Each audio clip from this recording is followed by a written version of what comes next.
probably pin. Hello. All right. Let me know in the chat box if you can hear us okay. And also let me know if my voice is too loud, because we've been having a really rough life this week. We've been sitting in the jacuzzi for hours on end, and I got so much water in my ear, it won't drain. So I feel like I'm like speaking funny. We were at a party last night, while like get together in the campground, and everyone kept leaning in. I'm like, I feel like I'm screaming. And they're like, I can't hear you. Oh, okay. So welcome. We are so excited that you're here. And I feel really bad because some people messaged me and said, what time is it? And I said, what time were we doing this? And I said, oh, it's at 11 o'clock Eastern time. Well, Gabi last night went to bed. She's like, no, it's at 10 o'clock, Mom. I told you it's at 10 o'clock. So some people might show up halfway through this, or, well, we're hoping to get through it in an hour. But I talk a lot, as you can tell. And so it might take me slightly longer than an hour to get through all of this. But I think it's worth it. And, one day can make all the difference. If you have kids, you know that there is one day in your life that made all the difference. For me, there was 5 days in my life that made all the difference. And those days can, when you're in that day, you don't realize it. But I really hope that the information I provide you today is life-changing, that whether you work with us further on it or you just take this information and run with it, the stuff that we're going to present absolutely is life-changing. And that is why we're so passionate about it. For those of you who don't know, this is Gabi, my daughter, and I'm Robyn.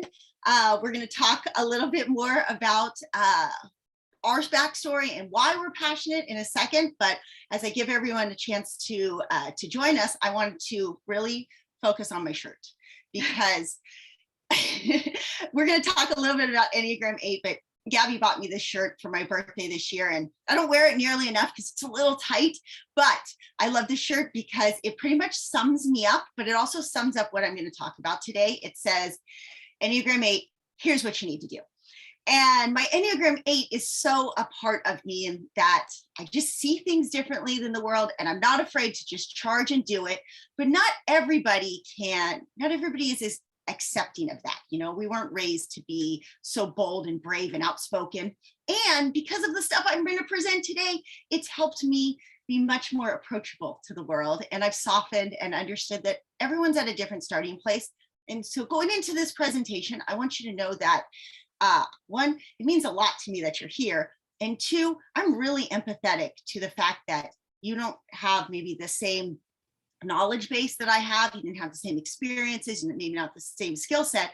So with that in mind, be compassionate to yourself in knowing that what you don't know is your biggest asset. Like that's your room for growth. That's where you can make a difference in your own life, is where you step into the places, your own blind spots. And so my aggressive or my assertive type 8 might come across like, ooh, Robyn, like, no, but I'm trying to protect this part of my ego or this part of myself. It's like, it's gotten me this far. And I agree. Everything that you have up until this moment in your life is something wonderful, but it's not something that you always have to carry forward with you. And being open-minded and curious to what we don't know about ourselves, or those things that we maybe know but we don't really want to touch on, that's where the magic in the world is going to happen going forward. So did I cover most of the, I had more, but I know I haven't let Gabi talk for a second. She could probably go for 2 hours without any slideshow, without anything. She could keep going. She did. You're going to love the slideshow. Gabi gets all the credit. She designed it beautifully. She has this great talent, and she went through it with me. Okay, we're going to do this and this. I'm like, yeah, I'm good. Just show me the slide. I'm like, we're roll. We got this. Yeah. Do you want me to cover a couple? Let me see. If you want, I can start sharing our screen and we can. Well, let me add one more thing I want to, before we get started, because I have so much exciting information, but also so much. I'm going to be making the assumption that you kind of are awake to the state of the world. And my job in this webinar is not in fact, you can go to this slide. It's okay if you want. We're going to go ahead, as I'm talking, we're going to go ahead and screen. Let's get this started, and then I'll start that part.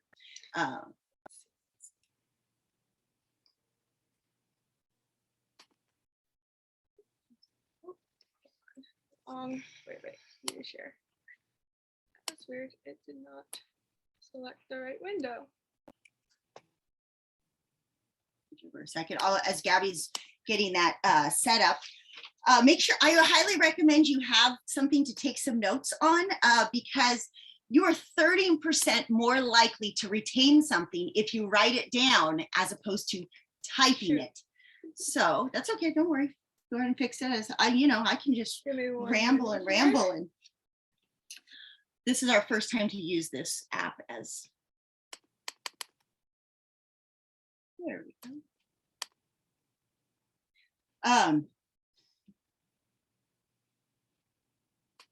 So right. Let me know if you guys can see the screen.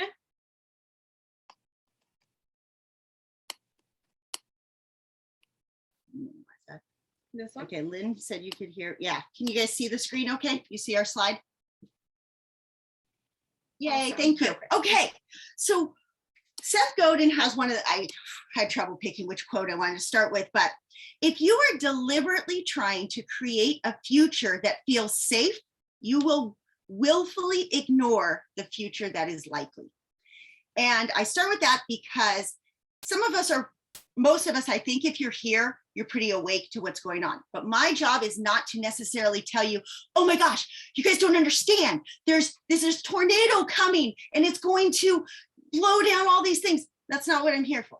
What I'm here for is so that if and when you do see like, ooh, there's some major red flags up ahead in the distance, and I want to have the strongest, most empowered skill set to handle that. That's my job. That's my role. That's my passion, our passion. We're trying to empower you in lots of different ways.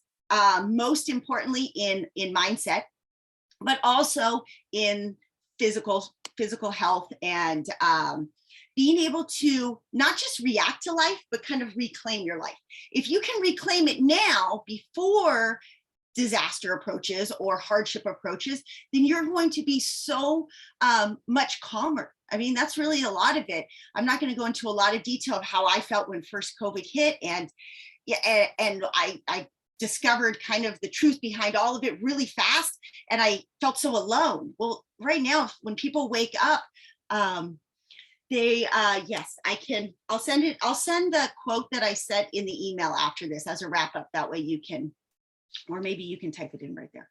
While you talk, I'll take it. Okay, and so it was really, it was scary for about a month, 2 months. Really, it took actually until about September where I saw other people knew what was going on and I didn't feel so alone. But that first, man, I was so scared and I felt alone in like, but you guys don't understand. You're talking about this and this is happening. Now it's pretty obvious and so many people are talking about it. Again, what the scope of that is, doesn't matter. The skill set is all that we care about right now, and trying to make it so that we have that skill set. You know, we went in 2016, we went to Europe as a family, 5 kids, my husband and I, we flew to Europe with a backpack each. And it was to know that all you needed was what was on your back for 6 months. That was really empowering. And I had no idea that skill set was going to transfer over to what we're doing right now. And that's why I'm stepping in and like, okay, it's time. I know how to be resilient. I've trained myself in being resilient. I've trained the kids to be resilient. You know, we have no problem that it's like, hey, we don't have food for this hike, or we only have this, we got to share this. Great. No, my kids might be like, again. And they might, the next hike, take it upon themselves to pack instead of relying on me.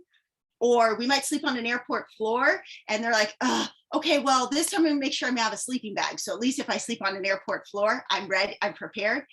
That type of, we're not wanting that, but that type of resiliency, so that when you are in these states of stress, that you don't get stressed out, that you have this calm, resilient focus. Okay, and that's what we're gonna talk about today.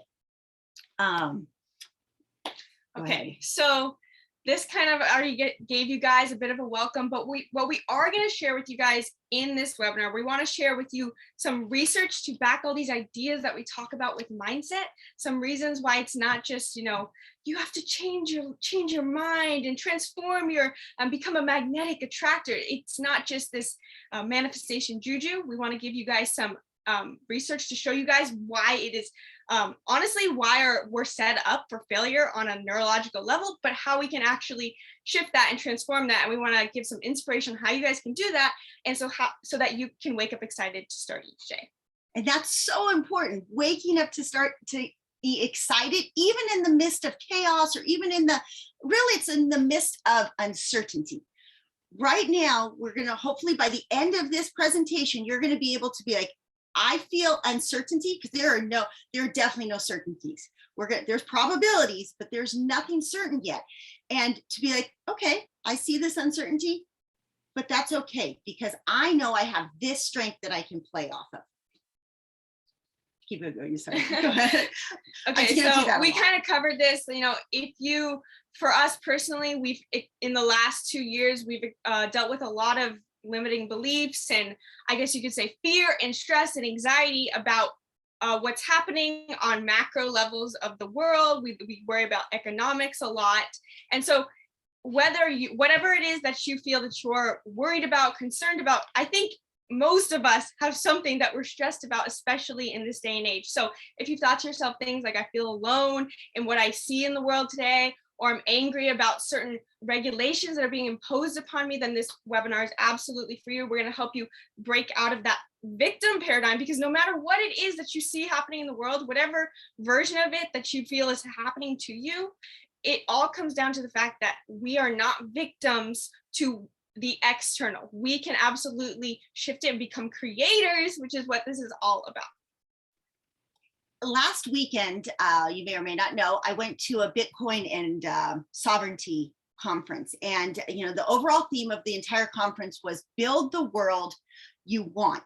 Okay. And that's why we're doing this, because I want to help build the world for my kids, and I want to build the world for my grandkids. And so it's really important to me to do that. And after it was, you know, change the money, change the individual, change the world. And I'm not the best at like telling, you know, maybe eventually how to change the money.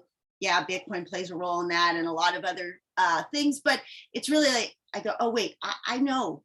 We were at a party last night, like you said, and we're sitting with all these other RVers, and it's not the first time I get it over and over and over again. People are like, your kids are different. Like, yeah, they're different. I don't do it to boost my ego or anything. I feel proud and satisfied, but it was absolutely intentional, that you want to be able to create not even just resiliency, but like it's like kind-heartedness. And to do that, we have to build up our individual self-worth, because in the end, what happened was my kids stayed out of the system, and they ended up in an environment where they could focus on their own self-worth, creativity, passions, identify purpose. All those things that we're going to talk about today were really important. And in this sovereignty conference, there's 6 things that they talked about. You know, education, surrounding yourself by experts and people that you can trust, wealth, health, community, security, freedom. If you don't mind, will you just throw those 6 ones in the chat? Those are things you want to be thinking about. Now, why you're here today is not to actually work on any of those 6 things. It's to lay the foundation on what you need to work on those things, because being an empowered mindset relies on having a little bit of intention, not a little, like a lot of intention on where you want to see the world that you're trying to create, and where your desires lie, and what worthiness issues are going to prevent that, and making sure you have aligned action. Okay, so I kind of give you the cliff notes. That's where we're going in this next section. You can go. Yeah, those 6, education. Okay. Just to give you a little idea, because I want you also, remember, we're taking mindset, and I want you to think about, oh, how can my mindset affect education? Who am I following? How can my mindset affect, like, what am I doing to protect my assets? What am I doing to protect my health? I mean, that's going to be a whole, I'll probably do one with Victor on just purely health in the next couple of weeks, because that's a big one. Okay, so we want to build the world that we want. And I'm doing it with Gabi because she's such a brilliant mind when it comes to all this stuff. I would never be able to do this alone. So we're going to talk about exact steps that you can do to make it so that you live an empowered life and you can shift your reality to something greater. And it's very important for you to understand that where you are is amazing. Please soak that in. Where you are, there's not at all any sense of failure. It's just a place where you can propel yourself to the next level. So if you guys don't know us already, I'm sure you guys know us from either Nomads with a Purpose, or you follow us on Making Mindfulness Fun. But we started Nomads with a Purpose when I was only 16 years old, and we were on a RV road trip for 6 months through Europe. And so I had already been homeschooled my whole life. And when we moved into the RV, I essentially began life schooling. I just finished all my high school math, and we did it in like one sitting. And that because we were taking off for Europe, and we're like, we don't need to do math in Europe. We're just going to enjoy Europe. So we did that. And when we went to Europe, essentially I got to a point where I wanted to learn, because when you give people time, the natural tendency is to be more curious. So she was interested in this whole travel blogging world. And that's how we started.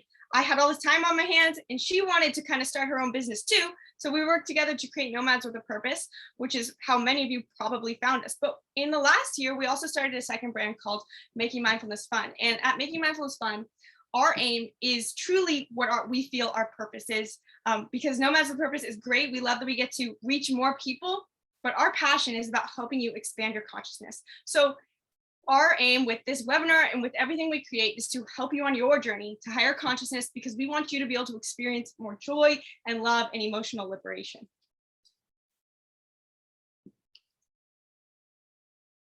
There you go. Mm-hmm. Okay, so wake up excited to start each day. I'm laughing because I wrote a book. I wish I should have grabbed it. I wrote a book called A Playful Life a long time ago. And because, as I'm going to share in my story, for me, it wasn't so much about initially higher consciousness. I happened to be very intuitive and act upon it. And there was a point in my life where, like I've said, when I'm going to share my story in a few minutes, where I started surfing and waking up to watch sunrise and just truly just enjoying my life before we moved into the RV. And I was like, yeah, I'm so excited every morning to wake up now. I'm like, this should be the meaning of life. Let's just wake up excited to start each day. And while how I did it, surfing or travel, that's not necessarily what you should do, but you should absolutely allow yourself to wake up excited to start each day. And I think it's the best indicator. In fact, there's been a couple moments in the last month where I haven't felt like that. And that's the clue to me to stop and to reevaluate, to apply the things we're teaching right here in this webinar, to have a talk with my husband, like, you know what, I'm not excited. There's something's wrong. So we need to evaluate this. You are capable, you are amazing, and you are worthy of this. You absolutely are. And I hope you believe it by the end of this hour. All right. So from a very young age, everybody listening probably, my kids weren't, but from a very young age, we were told we have to go to school, we have to go to college, we have to have a career, we have to make relationships look like they're just so easy, picture perfect, post a picture on Instagram on your anniversary, I just love my soulmate. We have to have this beautiful house and make sure our kids are getting good grades and that they're on the top sports teams, and that when they go to that gymnastics meet, that they get a gold medal. And we have to do it without looking stressed out at all. And I can say all those things because I absolutely lived it. 100%, I lived it all. It was horrible once I knew I was living it. But at the time, I didn't know any better. And honestly, I thought I was doing pretty good. I was pretty proud of myself. I still am proud of myself, because you don't know what you don't know. But maybe, I know for me, that hamster wheel, when I got off of it for a few moments and went and decided, I'm just going to go surf instead. Or you know what? Kids can make their own breakfast. I'm going to skate to the bay and watch the sunrise. That in those spaces, you start to go like, making breakfast and serving my children, while I love them, it's kind of exhausting. And, trying to make it to every single soccer tournament, it's actually kind of expensive. And now because it's expensive, my husband needs to go work more. And now I don't ever see him anymore. And so when we started pulling back the curtain and realizing, for me, as soon as I started surfing a little bit more or watching that sunrise or saying, you know what, we don't really need to do this math lesson, you guys. Once you get on your bikes, let's just go over to the beach. Let's go watch the dolphins, because the dolphins would swim by every morning. Let's go play tag on the sand. All of a sudden, you start to strip away those obligations. You're like, wow, my lungs, they feel good. My shoulders, they feel good. Like this weight of the world is coming off of me. And as I step into that space of what was I expected to do and went into what I wanted to do, and I didn't necessarily care what maybe people were thinking or what they were going to say, and I'm saying this over it wasn't just one day. It was probably closer to a decade. Okay. But as you start to notice this, you just take one step. This sounds fun. Let me do this. And then you act upon the next step. You don't dip your toe in like, wow, this is really amazing. Let me run back. Let me come back over here and justify why I shouldn't. Wow, sitting in that jacuzzi at 9:30 in the morning was so nice. But oh my gosh, if I don't do this post on Instagram, if I don't get this business meeting scheduled, if my house isn't clean when my husband comes home, if I don't do reading with the kids, you put this pressure on yourself that you think like your world's going to fall apart. But the fact is, like, the world's kind of falling apart around us. And so instead of worrying about that the should, we're going to build ourselves up to be so internally strong that chaos doesn't matter. That expectation can just kind of float away. Like, that's funny, that to-do list. That's why our thing that we always come back to is the word empowered. We always try to think of some different word, because we always say, I don't know if people understand what empowerment means. But anytime we reflect on, when she reflects on her journey and I reflect on my journey of us moving to the RV and all, it always comes back to the word empowerment, because in the end, you want to feel like your power is coming from within you. Empowerment means to need less outside of yourself to be happy. And as I'm going to share right now, like, that doesn't mean you can't want things. It just means that you, in and of yourself, make yourself happy. We have intrinsic power coming from within us, and we get to decide where we expend that power and where we want to pursue our desires and our dreams. Go ahead and click over. So I touched already a little bit on my story, but let me give you a real quick synopsis. In 1997, I can even go real quick a step before that, but we didn't have enough slides. In 1994, I was a senior in high school and I met Victor, straight A student. I started working at 15 years old so that I could buy my own car before I turned 16 and got my license at 8 a.m. on my birthday, driving away from DMV at 8:30. Freedom!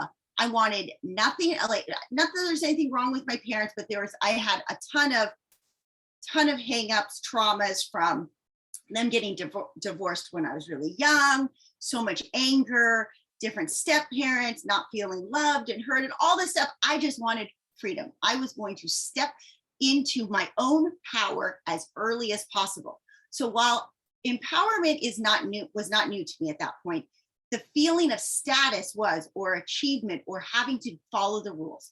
So that really is, I think, critical, because there's this element of empowerment that's great, but when you're using sometimes empowerment to get around or to follow all the rules, sometimes that's not true empowerment. In this, I want to show you how to shift into finding empowerment from your own core values and not by other people's values. So in 1997, I'm dating Victor. We were actually engaged at the time, and we opened our own business.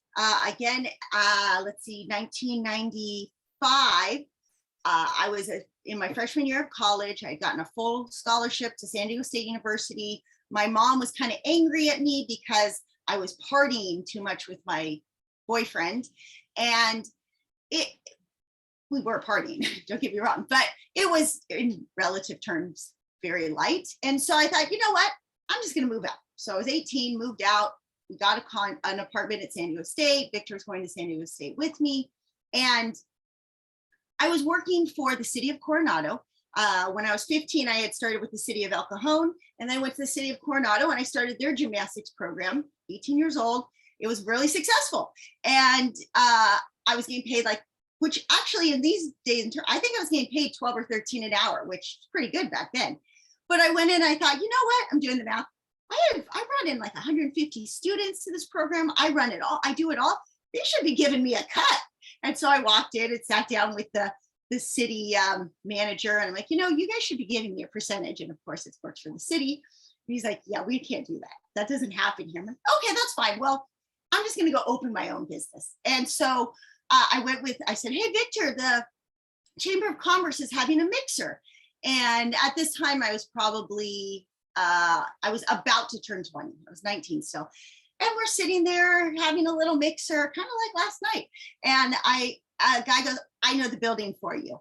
I'll tell you who to contact. And sure enough, within a couple of weeks, I went and sat down with the landlord. I'm 20 years old, and I'm 19 actually. Gave him my business plan. He's like, okay. Actually, his cousin said, rent to her. I believe in her passion. And so they rented to us, and we opened Island Tumble. It was a tiny little 1,600 square foot facility, which, if you know, most gymnastics facilities are probably 16,000 square feet. This was a tiny, tiny, tiny business, but we made it work. We made it amazing facility for almost 20 years. We stayed open there. Gabi I brought all the kids to work with us.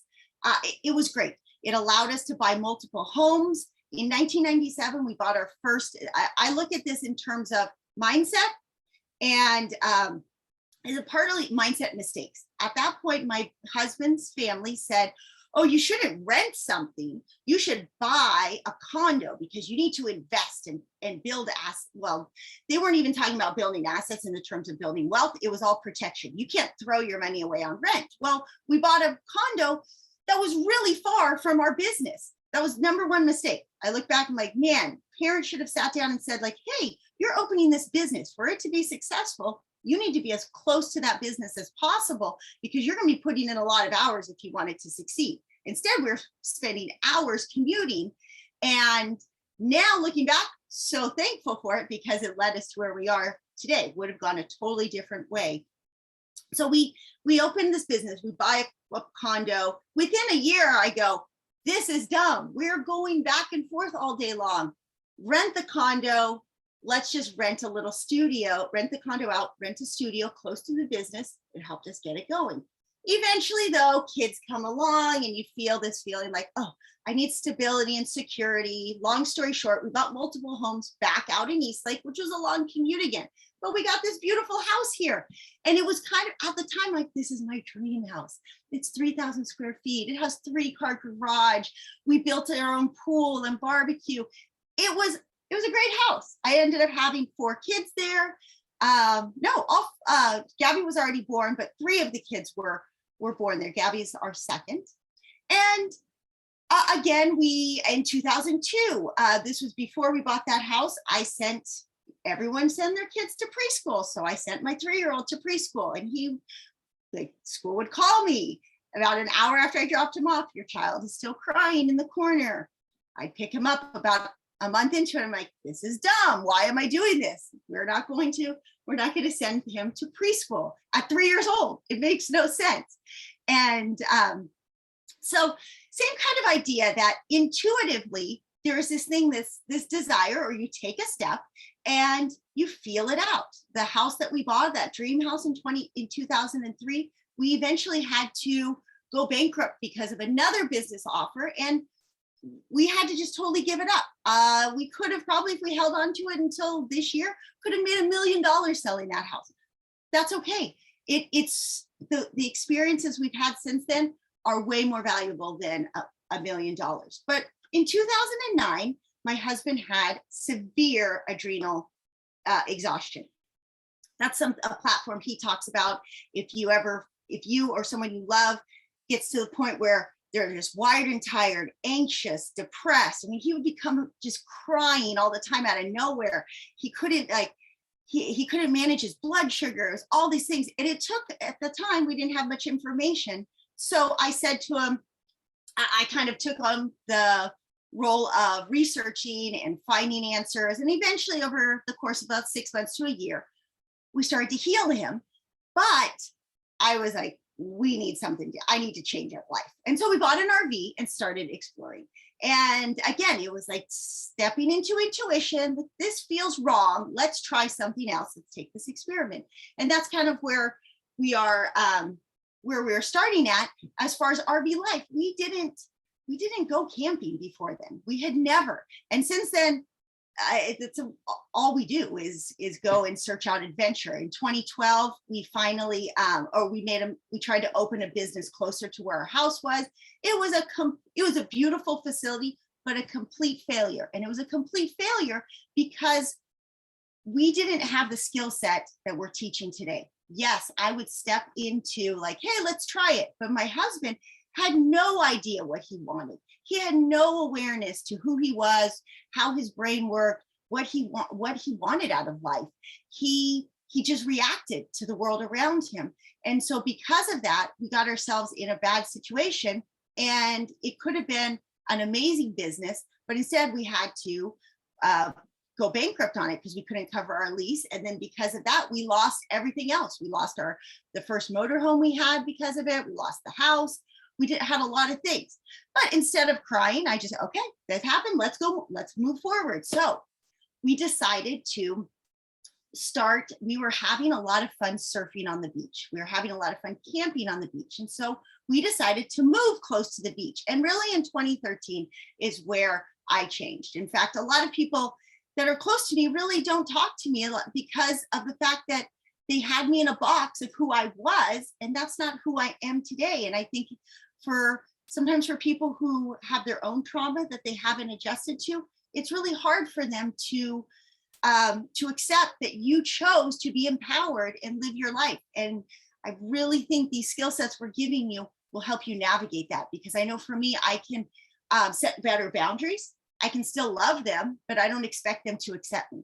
I have enough self-acceptance that I don't need that. Cue Gabi's story. Well, of course, then in 2015, we moved into the RV. So before that, when we were living in the big house and we had to commute to work every day and I spent every day in the gym. Now, we were always homeschooled. That was our only oddity back then. But growing up in that, I guess, rat race mentality, I was the kid who was always in all the competitive sports. And because I grew up in a gym, I was fairly athletic and fairly good at sports. But in part, that is what led me to starting to uncover my own programming, but didn't happen until later on. But initially, I was a super avid athlete. And because I was always super shy as a kid, I ended up looking to my sports and my athletic pursuits to gain that sense of validation that I didn't seem to be able to get through socializing because I was just so quiet. And we're going to dive into this later because it really comes into play when we talk about programming. But I was so shy that I would like cry if I had to talk to a family member, right? Yes. I was like a little kid, and that I carried that with me for a long time. I mean, I would argue that I still probably sometimes do that, where I'm like, I'm just gonna go achieve in a sport, and then so I don't have to talk to people. But I've overcome that because of what happened after when we moved to the beach and I learned to surf. And learning to surf opened my eyes to what I now know as flow state. Flow state is the intrinsic drive or it's an altered state of consciousness that you get into when you are pursuing something from a sense of creativity and intrinsic motivation. In the past, all of my sports were coming from this extrinsic drive of I want to get the acceptance, the validation, the award, but everything shifted when I learned how to surf. Then from that point, I'd already had this idea of flow state. And then we moved into an RV 2 years after that. By moving into an RV, it was when I was 14 years old, it really opened my eyes to the stark contrast of what was socially acceptable, not just socially acceptable in a behavioral manner, but socially acceptable in mindset. So I was becoming aware that when I surf and I'm just in this mode of existence where I'm intrinsically fulfilled doing this sport, it feels creative and it feels fulfilling in and of itself. And that actually leaves me more motivated after surfing than less motivated. I was discovering that. And what were you gonna ask something?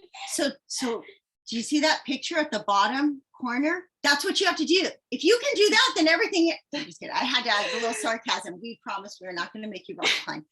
So discovering, I'd already had that inkling of there's something different, there's something more than just obtaining happiness from other people, from other things. There's happiness that can be created from the inside. So we moved into an RV, and we just kind of instantly became fairly isolated from society, basically just rejected by our peers in general. And that caused me to start questioning my thoughts, questioning why are people not accepting me just because I live in an RV? It didn't make sense to me. And what I started realizing over the 6 years of living in an RV was the fact that people were still living in that mode of existence. You know, in high school, people were just fully enthralled in that existence of needing that validation and that acceptance from other people. And I was in that for so long. And I was just immediately being pulled out of that at an exponential rate. And so it just left me in a contrasting reality. And the reason I was able to notice it so much was because I still wanted it. I was in that place of, I want friends, I want acceptance. You know, I was 14 at the time. That's just normal. That's normal development. And I was like, I can't get this. So I need to find something else. So I started questioning how I could create happiness from within me. And so over the pursuits of flow state, starting a business at 16 with my mom, and just traveling and seeing that, completely questioning what is normal, I started realizing that, like my whole perception of the world, or actually what I really realized is that our perception of the world is dependent on the experiences we have. And that's when I started diving into consciousness and programming, which really leads to the next point. So what this whole event is about programming, right? We've mentioned the word programming a few times. If you don't know what I mean by programming, also think of the word paradigm.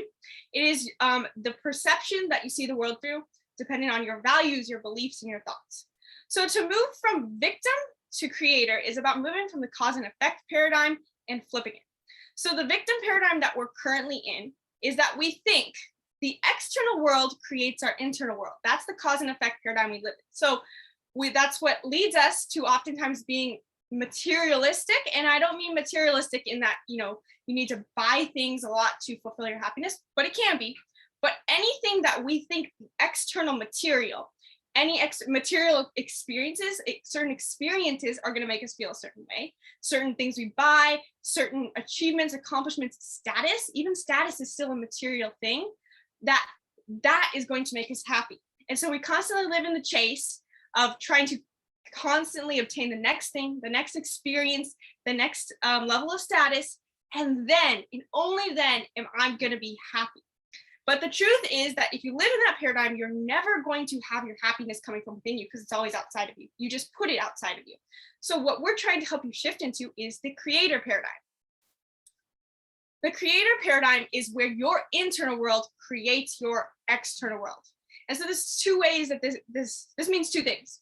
The first is that if you start teaching yourself and rewiring your brain to feel more joyful, peaceful, happy, and excited, then as a natural byproduct, you've already created the life of your dreams. Because why are you chasing the external things in the first place? Well, you're trying to create a feeling.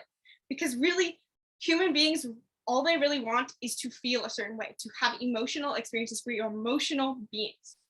And so in the first place, if you start feeling the emotions first, well, sheesh, you're already there. But at the same time, it goes much further than that. We can add so many layers of quantum field theory to this because, and we're going to explain this more later, but when you shift your emotional vibration, it makes you healthier, it makes you happier, and it makes it so that you are an attractor of all the things that you do desire and dream of.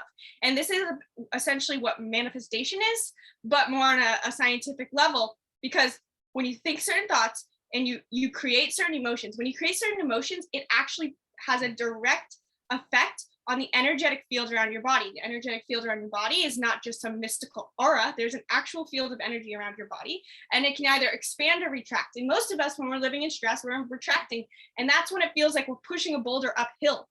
No matter what you're trying to do, or how easy your goal should be, or how hard, it just feels like you're constantly never going to get anywhere different than where you already are. You just feel stuck living the same day on repeat. So becoming a creator is about shifting that so that your internal world attracts the external world you want.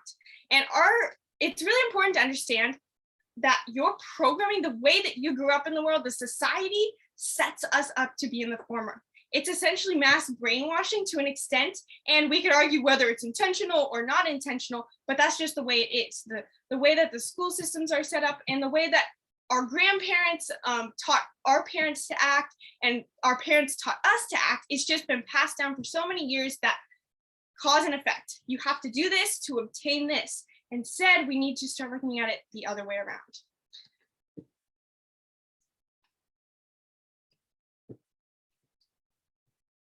Okay, so, sorry.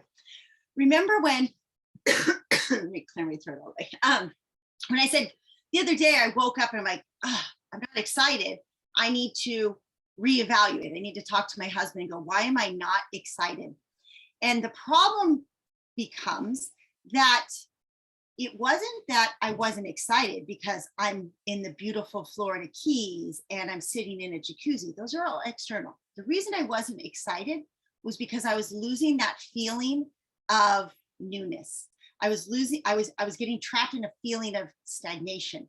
I was losing what I value a lot as a type A is challenge. I was feeling this. We've been traveling through Florida. It's beautiful, but that is not the type of travel that I've learned to like. And this is also why we focus so much on making mindfulness fun and not as much on nomads. Because while travel can be fulfilling, it really for us provided just an environment to identify what was fulfilling. And for at least the two of our Enneagrams, travel based on adventure was really what we were seeking. I needed the newness. I needed the challenge of finding new places. It's people ask us all the time, like, do you boondock? Well, we actually don't boondock that much because a lot of people, there's nothing wrong with it. If they full-time RV, they're maybe a type 9 and they like like a little bit more ease and chill and peace in their life, and they're really happy to just pull up into a big parking lot or a dirt lot, and all right, life is just going to be chill and easy for 2 weeks. That is the antithesis of waking up excited for me. But this is part of what we're teaching, is like how to identify what that core value. For Gabi, sports could be a really good thing, or they could have been a really bad thing. When it was about how many goals do I score? How many medals do I get? It wasn't necessarily a good thing. What do my teammates think of me? Wasn't good. But when it was like, how can I drop in a bigger wave so that I feel this sense of achievement inside? How can I climb something a little harder so I can feel this sense of personal achievement? It shifts. So this is what we're going to do. It's not your fault that you've been trained to look for the external validation. That's what everything in society is built upon, right? And your parents, they didn't know any better. My parents did not give me this tool. They really didn't, and they don't understand even what I'm talking about when I talk about coming from an internal value system. They still, like, my mom will still say, like, well, you need a house. The house is security. The house is stability. You need, well, your kids need an education. She's not looking at, are they educated? She's like, they need that thing. There's that thing out there called education, and you need to get it for them, because then they won't have that house. And what job are they going to get? Because, she's making all these assumptions because of her programming. And, teachers don't know any better. They went through their own programming. They're like, well, I'm just supposed to teach this curriculum. Before I was teaching history, now I'm teaching critical race theory. We're not taught to question. We're not taught to ask why. We're not taught to be curious, right?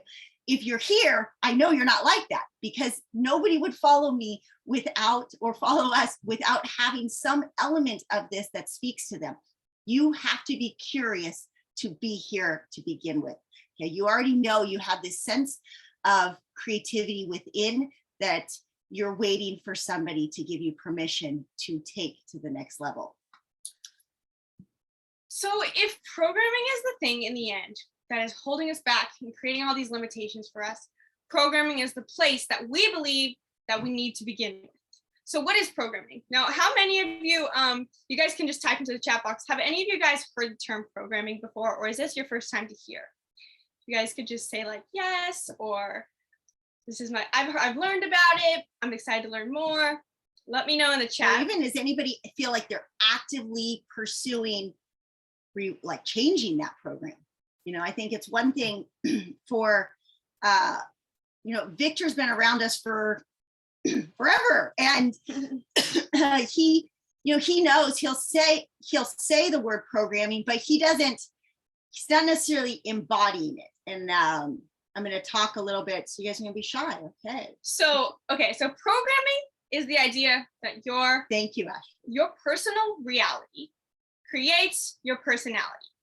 And I think that's the best way to sum it up in one sentence. And it actually goes both ways. And I heard this initially from Dr. Joe Dispenza. But your personality, so who you are, creates your personal reality. But I believe it comes the other way around. So let's dive into exactly how your programming is created. Okay, now you need to start taking notes. Ready? So this is key here. You have to understand first that your programming functions almost exactly the same way as a computer. So when you get a computer, when you buy a MacBook, you have the actual hardware of the computer, the metal, the keyboard, that's the hardware of the computer. And that is your physical body. As you can see in the picture here, there's the computer, or the computer hardware. And metaphorically speaking, that is your body and your DNA. It's the actual vehicle that you were born with. And I'm also going to add that in this hardware that you just default you had when you came into this world, you also have a unique soul, because I truly believe that everyone has this unique predisposition with certain personality traits. I mean, your parents would probably tell you, oh, when you were only 3 years old, you were this way. You know, parents tell those stories and you're like, really, I had a personality at that young of an age. It's true. You do have this unique soul essence, but you also have DNA and you have this body. Now, the software is what comes in after that. The software is the programming, because when you get that computer from the store, it has, for example, in a MacBook, it has operating system Mojave on it, right? That's the software, and that creates the ability for the computer to have apps. It's going to look a certain way. It's going to process algorithms. It's going to process all the different codes a certain way. So that software is essentially a lens through which you see the world. So how does that software come into your hardware? From the age of 0 to 14, the environment around you creates that software. So that comes from the school system that you're in, predominantly from our parents and all of our family members. It also comes from your friends, your peer groups, and in all the different ways you're exposed to ideas and thoughts and all the things that you do this, but don't do this. That is what creates thoughts in our childish brains. But thoughts through repetition become our belief systems. And all those belief systems function almost exactly the same way that a computer operating system does. Sorry. That's exactly, Renee, that's exactly what we're talking about. And we're so going to give you these tools that it's amazing to, you know, the big step like we're going to talk about is seeing that program, knowing something's off, knowing like, oh, this just doesn't align with me, but like being able to take it, it's like being able to actively go in and say, I don't want Mojave on this computer anymore.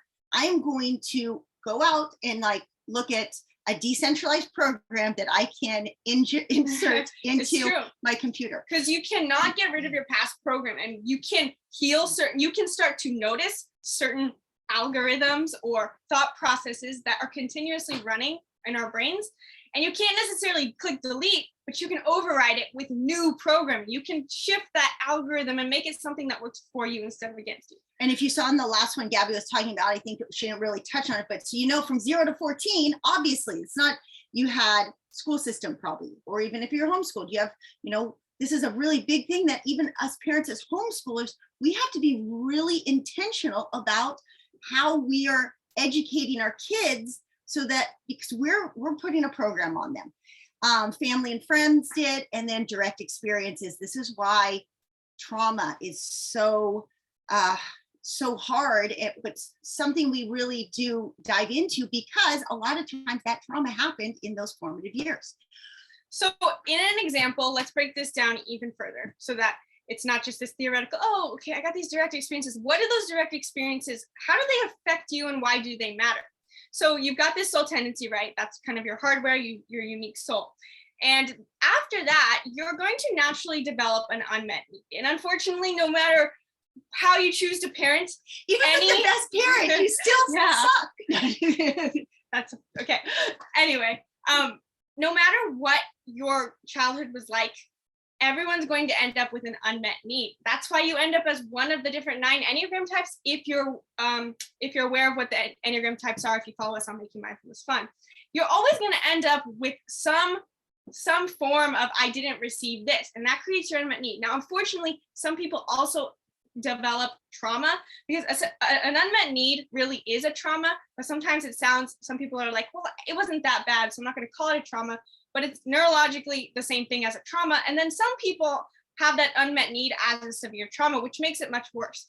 After that, you start to have experiences, right? And you start to realize, oh, I can fulfill this need with this experience. So now it creates this thought in your head that, oh, this experience is how I have this need met. And now it creates your belief, and that's your lens through which you see the world. And you just reaffirm that over and over and over for the rest of your life. And most people just stay there, never shift it. And they're constantly living in a mode where they have an unmet need. They think there's always a lack because, like we're going to share later, they're actually addicted to that unmet need, whether that's feelings of suffering, fear, unworthiness, all these different beliefs. You become addicted to them until you step in and shift this. So in this example, this would be like an example of me. Let's say you're born with as someone who's already very fearful of rejection. I told you guys that I was like super shy as a kid. From day one, I was terrified of people. And so theoretically speaking, the unmet need would be that acceptance. If I was such a fearful person, maybe what I really needed was acceptance, theoretically. And so then at the age of 5, you're exposed to the idea that winning makes you more accepted. That's an experience that gets my need met. So now you have the thoughts as a young child that you're like, oh, if I'm the best, then I'm good and I'm worthy. So now for the rest of your life, until you override it, you're acting constantly from the belief, well, I need to have these experiences of being the best in order to have my need met of being good and worthy. And we're honestly, this is Gabi's example. And I told you, be compassionate with yourself. Well, there's times when I look at that and feel like such a failure as a mom because I created that and I just didn't know any better.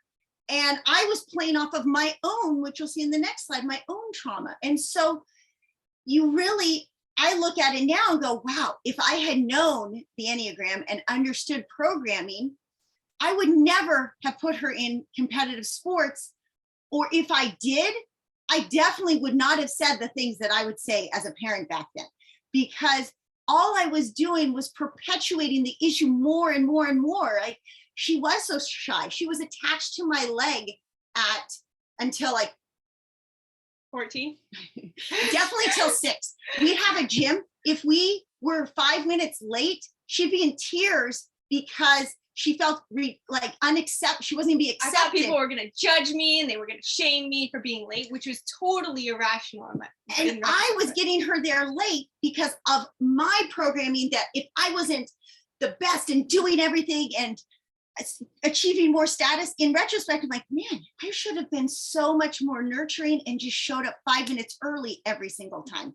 I would have not tried to squeeze in one more errand. I just would have done things differently. When she played soccer, I was trying, because I had a chip on my shoulder when I played soccer and I was super aggressive. I just made the assumption she should be super aggressive. And so I would bribe her $50 to get a yellow card. Yeah. Like, how bad was that? I think it's bad. But I didn't know any better. And so I ask her for forgiveness all the time. Like, I'm so sorry. I was so dumb. But I think in the end, it just highlights that you have to have compassion for yourself, because you truly have to understand that nobody is perfect. Like, she can be hard on herself, but I always tell her, why would you be hard on yourself? You literally can't be perfect. Like, literally, there is no way for you to, I'm actually I think that I had the best childhood because of where I am now, because everything that came in your past brought you to where you are now. And of course I can say that, and people will be like, oh, but you had a great childhood. So, but I think in the end, we all have to just have compassion for ourselves, that when you look at yourself and you're like, why do I think these things about myself? And then compassion for anyone who might have instilled your programming in you, and compassion for yourself, especially if you are a parent and think that you're messing up as a parent. You're doing a great job as a parent. You just can't have ultimate perfection, but that is what makes us have this personal development journey of being able to uncover our programming and essentially fulfill our purpose. So let's go my example. I told you that I was definitely born with a soul that was internally driven. I was just have always been, nobody needed to tell me to get the A. I just wanted to. Nobody had to tell me to behave. My dad even tells a story that he's like, yeah, you misbehaved once. I spanked you, you never misbehaved again. And things like that, I was already wired to be good. But my parents got divorced when I was really young, and they hated each other. In fact, they didn't even get in the same room or talk to each other until my wedding. So what I really needed, because I was already putting so much pressure on myself, I needed parents to kind of comfort me. And I did get a little bit of this from my dad. The irony is then my parents kind of flipped and gave me a different program, but I needed someone to just be like, you know what, just relax a little bit. It's okay. You don't have to always put so much pressure on yourself. It wasn't even so much the A, it was just always like, I just had to do so much. And somebody should have come along. Luckily, Victor did at some point in my life and gave me that permission. But let's say, in the end, what happened by 4 years old, I was so hurt, like to the feeling of, I was so good and you guys just hurt me more. Why couldn't you have nurtured me? You guys were so selfish to make it about you. Here I am being really, really good and not even just well-behaved, but like kind and all this. And then you guys come in and you add all this anger, and you know what? You hurt me. Nobody is ever going to hurt me again. And that becomes this type 8 who is so resilient. You're not going to be able to hurt me. And then I always, as a type 8 or whatever this person's thought and belief becomes, that you have to do it on your own. You can't trust people. You are independent. Yeah. So essentially, that kind of covered how it's created, but to wrap that up, your personality is created by this first initial unmet need and or traumas. That creates the thoughts that you're going to have. When you have that unmet need, you're going to think, how can I have experiences that make me think certain things. And those thoughts over time become ingrained as beliefs. And a belief is a thought solidified as truth in our heads. And whatever those beliefs are, create essentially an addiction to certain feelings, because thoughts create feelings. There's no thought that is not creating a feeling. Every thought creates a feeling. So those thoughts create beliefs, and those beliefs create feelings in our physical body. And those feelings over time start to perpetuate the initial unmet need, because we're seeing a lens through the world in which I can't, like in her example, would be like, I can't trust people, so I have to be independent. So she has that feeling of people are going to hurt me. And that feeling over time starts to perpetuate the initial unmet need. And you actually start to predispose yourself to more of the initial unmet need because of the belief that you wrapped yourself into, which in part is not your fault, but keeping yourself stuck in it perpetuates the initial thing. And this was this mood, temperament, personality on the bottom is something inspired by Dr. Joe Dispenza's work, where we have this cycle that happens at first. And anytime we have an emotion, and if you're someone in your family is being in a mood, like you tell someone, why are you being in a mood? Because they've been feeling a certain way for a certain amount of hours. Well, if they start to act like that for a couple of months, we call it a temperament. We say, that person they're just like that. But if it happens for a few years, that starts to become your personality.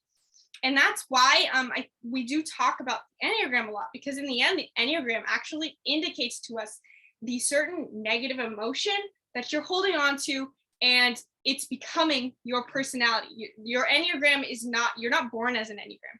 your Enneagram is created based on this cycle because of the emotion that you're predominantly feeling and are addicted to. In fact, people listening, if you know your Enneagram, let us know. Like, yes, I know I'm an Enneagram 7, or I know I'm an Enneagram 2, or no, I have no clue what my Enneagram is. The other thing is, slow down purposely. Am I talking? Like, just notice like everything, really integrate what Gabi's talking about right here, because it is so much of the turning point. Feeling that like compassion for yourself and a little bit of understanding, or noticing if that triggers a defense mechanism, if it triggers anger, if it triggers fear, if it triggers shame. It's a really big indicator. If you're taking notes, take a moment to like really think about, when she's talking about this, what's that root emotion that kind of stirs up? You know, do you want to get defensive and fight with somebody? Do you want to get defensive and flee? Do you want to deny? Do you want to kind of hide your head and be like, I'm just so embarrassed that I'm like this? And then right under it, give yourself some type of compliment, because that's what we're talking about. That we saw this in ourselves. I know right now that even though I messed up and I did something stupid like $50 for a yellow card, that I also provided her the best childhood I could have provided her. And it's not because of all the destinations we went to. What it was because I got to know her. I parented from where she was at in life at some point. I went, okay, what makes you happy? What are your biggest fears? Like everything that I wished my parents had asked me, I wish that I wanted that in my kids. So, you know, if you follow me for anything homeschooling, I'm not super vocal about it, but for homeschooling, I always say, what's your intention for raising your kids? Don't think about curriculum. What do you want the end result of that education to be? Do you want a friend? Do you want somebody who like truly likes you? Like to me, I wanted my kids to have a relationship with me. I didn't want to instill this like, here, you have this knowledge, now go be successful yourself in life. No, I wanted a relationship with my kids. I chose to homeschool because I wanted to get to know them. I wanted them to know me, flaws and all. And I wanted to propel them or help them get onto a platform where whatever they were curious about became the way that they could make money. Okay, so that they were able to take their passion and apply it to their purpose. Did we need math for that? Not really. Did we need creative skills? Absolutely. Did we need history? In Gabi's case, no. Problem solving skills. Yeah. Problem solving skills. So you're seeing how you can, we vibrate high. We have high frequency. And so I can get, all these pump ups, but really it's like, if you're watching, you can just put your hands on your heart and just like breathe into the feeling. That's where the magic's going to start. When you slow down enough to breathe into the feeling and you start to notice, oh, there's this overlapping thought or a recurring thought that comes up over and over and over. I saw a comment that don't know the Enneagram. I don't know if you're saying you don't know your Enneagram, but if you guys don't know what the Enneagram is at all, your Enneagram is just, it's another personality archetyping system, and there's 9 types. If you don't know about it at all, you should definitely go check out our YouTube channel, because we break down all the basics of the Enneagram to help you just figure out what your Enneagram type is. It doesn't matter too much for this webinar, but you should definitely go find out your Enneagram personality type after this if you haven't already. There's a lot of tests for it, and we've always said that everybody tests wrong. Part of what I do with coaching. I haven't met a single person who tests right. Even I didn't test right. So in some ways, the funny thing with Enneagram is it's your core desire, not your behavior. And I think that's the biggest reason people test wrong is you tend to see your behavior in the one of the wings. So let's say for me, my core desire, I'm an Enneagram 8, my core desire is challenge and intensity. But right next to it, I could have more of my behavioral patterns, which could be, so as an 8, it could be a 7, or it could be a 9. Well, if that behavioral tendency swings more towards 7, which is chase fun. You know me, that probably sums me up. Challenge, chase fun, chase positive action. That people might think I'm a 7, or if I didn't know myself, I would think, oh, well, I chase hikes and fun. I chase fun. I must be a 7. Or if I had a 9 wing, I would be looking more towards being the peacekeeper, and I'd want challenge through protecting my kids a little bit more. I'd be more of a mama bear instead of more of a maverick. So just knowing that, when they did the email, did they get the personality hacker in there? Yes, they did. In the initial email when you signed up, you guys got the precision personality hacker. That is our complete masterclass on just nailing your Enneagram with your Myers-Briggs type. We break it down to make sure it's correct for you guys. So you should check that out. Yeah. And, I'm going to talk about how we're going to help you in our group. And I'm going to talk about also individual coaching. But let's see, everyone who's here, some of you might already work with me in here. You know that I spend a couple weeks of coaching simultaneously figuring this out. It takes me a couple weeks of just conversation, because I can usually pick up on things you're saying that I can kind of solidify, leave it open. Like people say, well, I'm not sure if I'm a 2 or a 9 or a 4 or a 9. There's some overlaps, especially if you're an assertive personality like myself. It's like you tend to be a 1, a 6, or an 8. But anyways, there's so much value in it. The problem comes when we think that one modality solves all our problems, and it doesn't. It's just a part of the toolbox. Okay, and literally everything we do is about sharpening each tool. We're going to make sure that hammer is ready to be used when we need to drive a nail, and that the screwdriver is there when the cabinet comes unhinged. And that toolbox is so essential in making you empowered, knowing which tool to grab. The Enneagram is absolutely a powerful tool, but it is not the only tool that we want to rely on. So we're going to try our best to keep us under 3 hours. So we're going to try to go teensy bit faster. So the point of the programming is to understand that programming keeps us in the internal, or the external causes the internal. It keeps us in that weird cause and effect paradigm. So you can push and shove this cause and effect paradigm all you want, but the fact is that nothing will change until you change your programming. So let's break down how this programming is functioning in our day-to-day life, so that we can interject ourselves into the day-to-day routine and start overriding it. So from the moment that you wake up in the morning, your mind is instantly, unconsciously running this pattern. So the first thing that happens right when you wake up, you're automatically recalling memories. And the worst part is that because of a mechanism in our brain known as the negativity bias, most of the memories that we recall are negative, and it's a survival instinct that we recall the negative memories so that we can protect ourselves from future negative memory or future negative scenarios. So we're recalling memories that are usually negative, and instantly those memories are triggering past emotions. They're not even emotions from now, how you feel waking up and it's a beautiful sunny day. You should be feeling great, but you have those negative memories going, so you're starting to feel negative emotions. So those emotions are actually just going to perpetuate and trigger more thoughts. It's like when you when you start worrying about something, you actually start thinking about more things to be worried about. It's the same idea with any negative emotion. So all of our actions then become based around those emotions. We're emotional beings. All of our actions are not driven by logic, they're driven by emotion. And so over time, the neurological networks in our brains become wider. And when they become wider, our brain starts using the wider ones more than the thinner ones. The thinner ones are the ones that we use less often. Think of it like a river.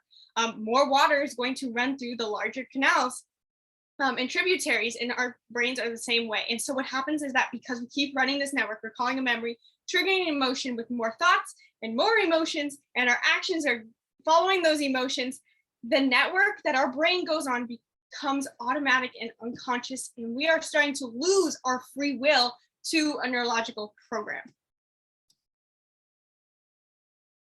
So in this process that we're having memories that trigger thoughts and emotions and more thoughts, it's happening 60 to 80,000 times every single day. Wow. 60 to 80,000 times. And 95 to 98% of that is subconscious, which means you're not going to be aware of it. So that means when I say this process that our brains are going through, you might not even think that, I don't know if that happens to me. That's because 95 to 98% of that is subconscious, and 60 to 80,000 times a day. And most of it is negative. I did not think it was going to rain this loud today. Okay.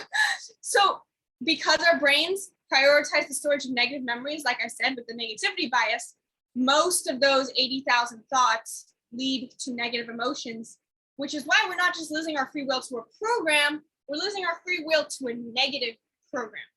So this is a quote by Dr. Dispenza, that 95% of who we are by the time we're 35 is just a memorized set of behaviors, emotional reactions, unconscious habits, hardwired attitudes, beliefs, and perceptions that function like a computer program, which is where we started this with. And it's important to understand that until we step in, we're never stopping the cycle. If you do not make significant changes to the way that you think and feel, you're going to stay in this neurological network of addiction to a program forever. If for a moment that you stop trying to predict the future, we're left in this place of the unknown. Because when we are not feeling a negative emotion, we feel a lack of sensation. And then that lack of sensation, our body feels like we're in the unknown. It is a full somatic experience for us to feel this fear when any time that we stop running the cycle. Okay, so that's important to understand, because what happens when we're trying to override this, we are left in a space of emptiness where we have to teach our brains to be in that emptiness and not basically have a panic attack. It's true. That's why we become addicted to stress, and which we'll talk about in a moment. So essentially, we are addicted to suffering, which sounds dramatic, but it's kind of true, which is why we're going to help you overcome it. I think we really need to remind you, you absolutely can overcome this. I help people overcome this all the time. So don't feel like, oh my gosh, is there no hope? That's 95 to 98%. No, you're right. That means you're going to be the uncommon 2%.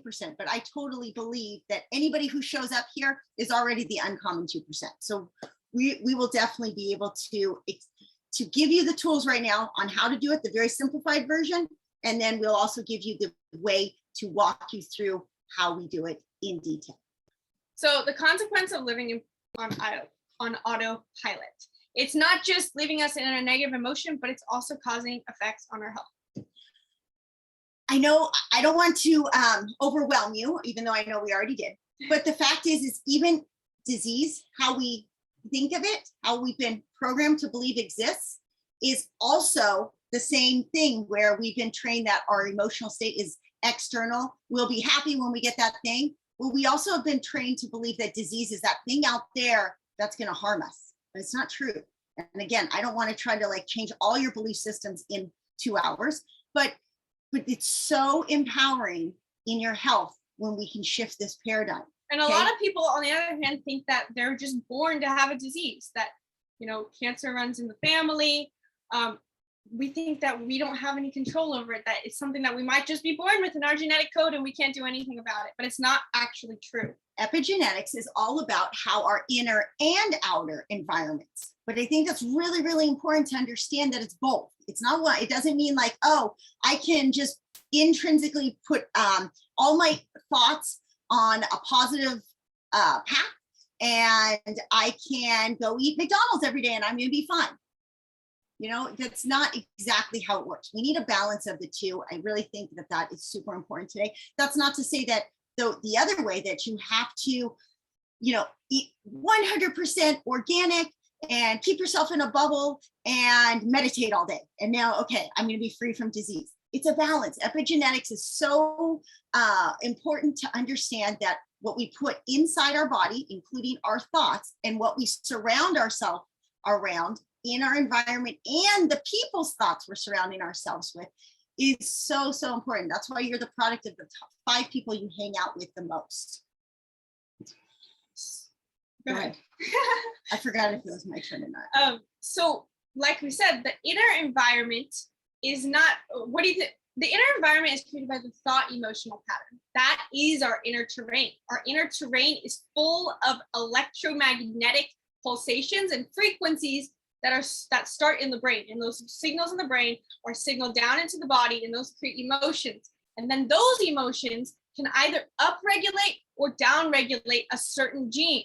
And then that gene's job is to then create a protein. Well, when proteins are created, that is what creates our disease. The disease is not just something as a product of a gene. The gene's job is to say like, do we need to step in and heal right now? Because our body is like a natural self-healing program. It can regenerate itself by itself without having to add any external things from the world. And that's why the genes function the way they do. So emotions are playing a role in the way that the gene expresses itself. And so if we're feeling negative emotions all the time, the gene thinks that it needs to heal itself from something. And it heals itself by producing proteins. Well, if sometimes those proteins can look like disease. Okay. So as you can imagine, as your stress goes up, the genes responsible for your immune function start to deregulate. Okay, and that's obviously not something we want. We want our genes to be stronger. We want them to upregulate. So on the simplest terms, we need to create an environment where we have less stress. Okay, stress is any time our nervous system is in that fight or flight response, and that could be a constant pressure of that status driven. I've got to. Because I know Gabby's like, Tim, I can't go too far into detail, but that in of itself, there's so many ways to evaluate your stress.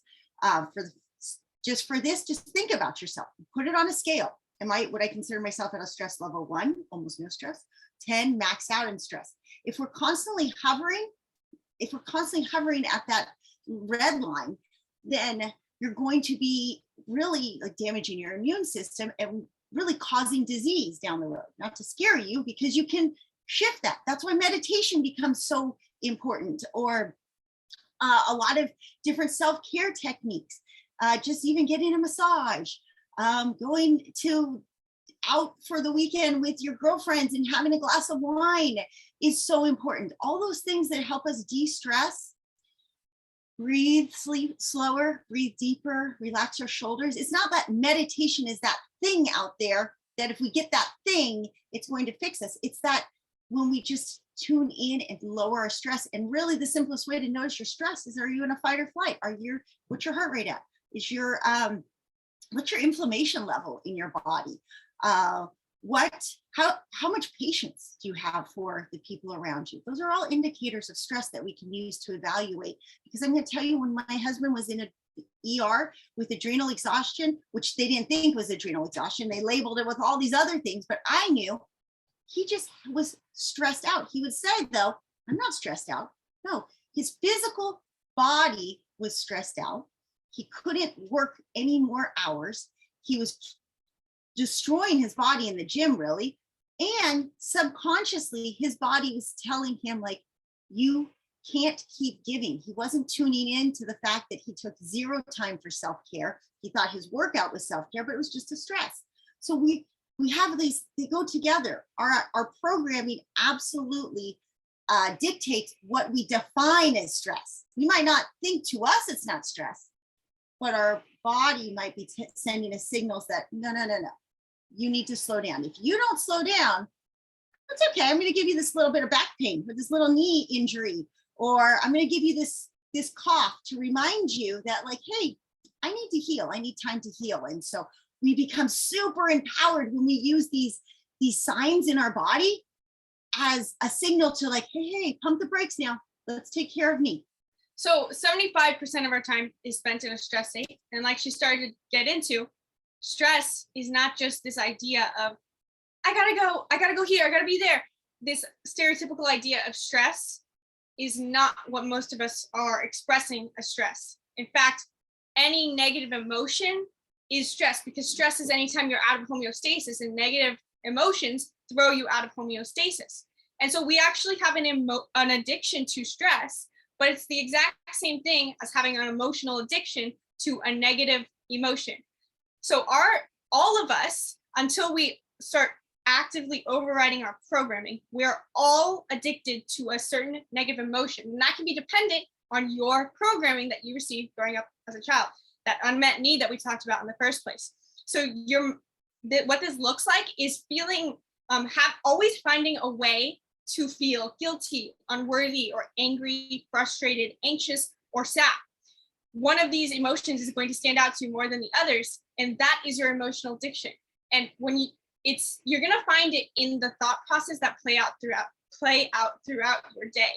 And it seems like just emotions, right? We're supposed to be welcoming of emotions. That's kind of a bad idea that we have going around in this mental health movement. And we just have to embrace emotions. Yes and no. We need to embrace them to notice them because they're actually making us addicted to stress. I'll use an example real quick that as an 8, control is my emotional addiction. So I'll create emotional conflict with my husband in order so that my ego can get it back into that cycle of control. And I have to catch it because otherwise it's just like conflict, control. And I could have ended up like that would be the root even of me telling her, get a yellow card for $50. That feeling of like, well, I got to create some type of conflict so that I can feel like I step in control and I'm. Because you have to understand, remember, if you're not in that mode, if you're not feeling that emotion that you're feeling, so for me, it'd be like, I always find a way that I'm unworthy.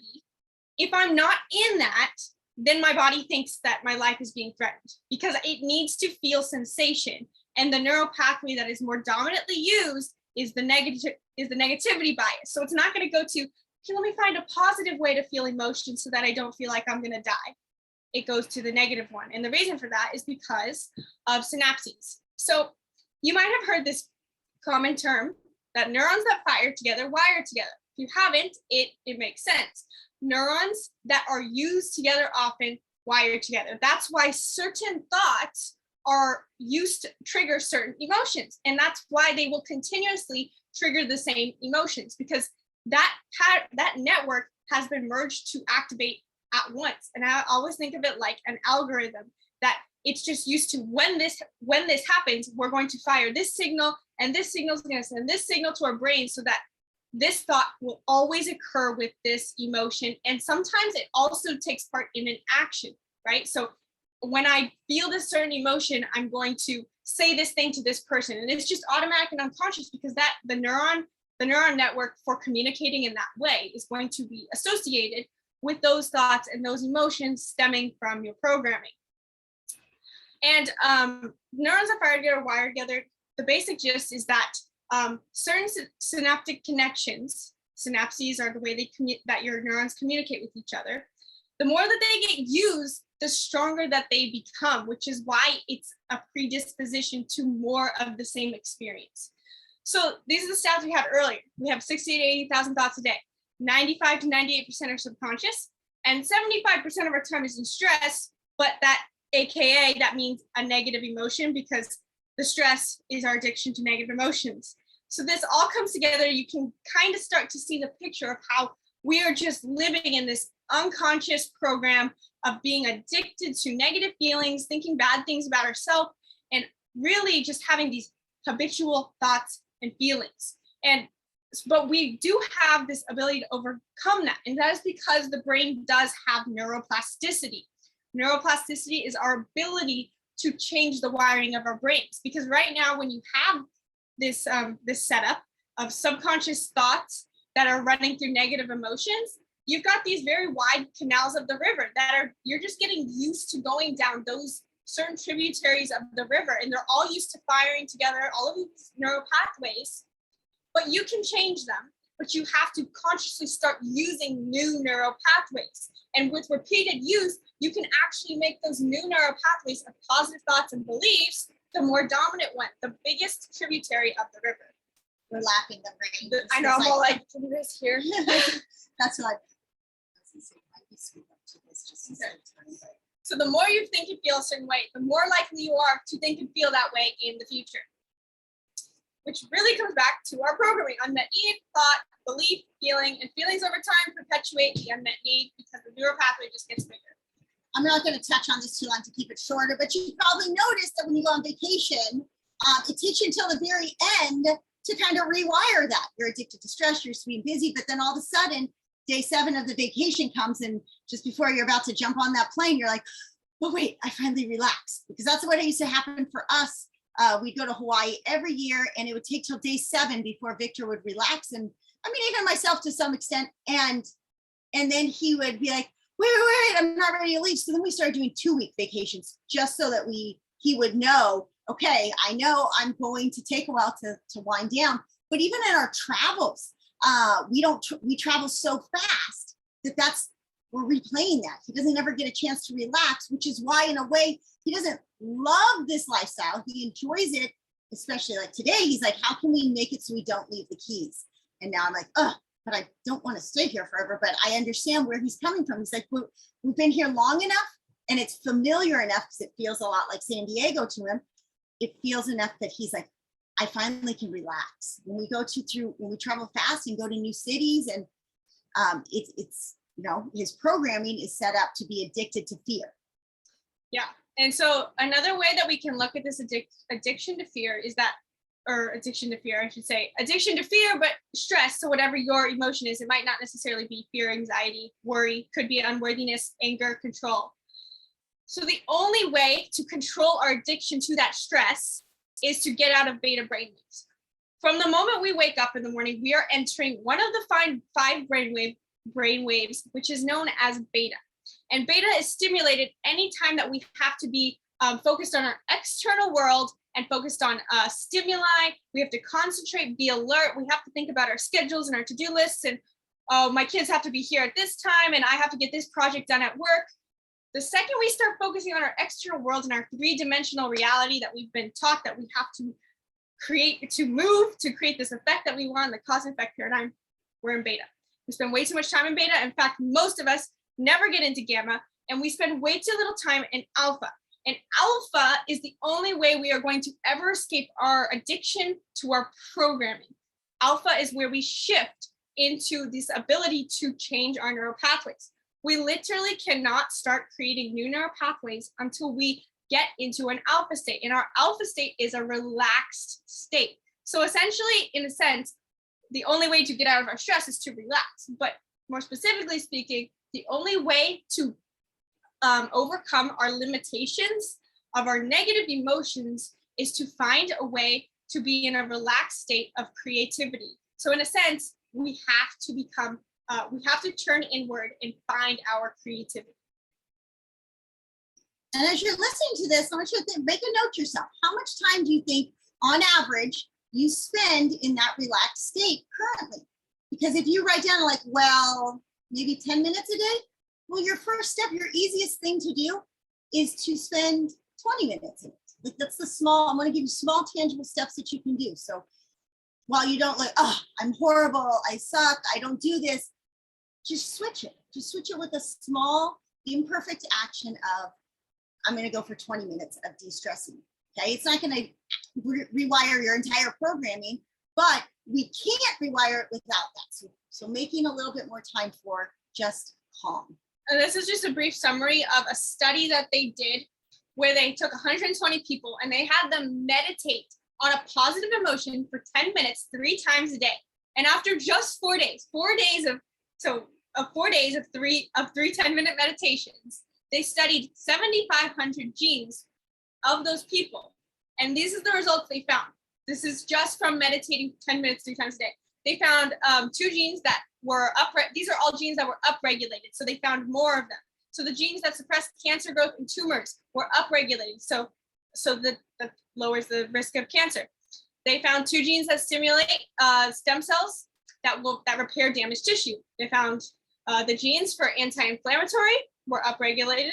The genes for anti-cancer were upregulated, anti-aging, anti-heart disease, anti-stroke, all of those genes were upregulated.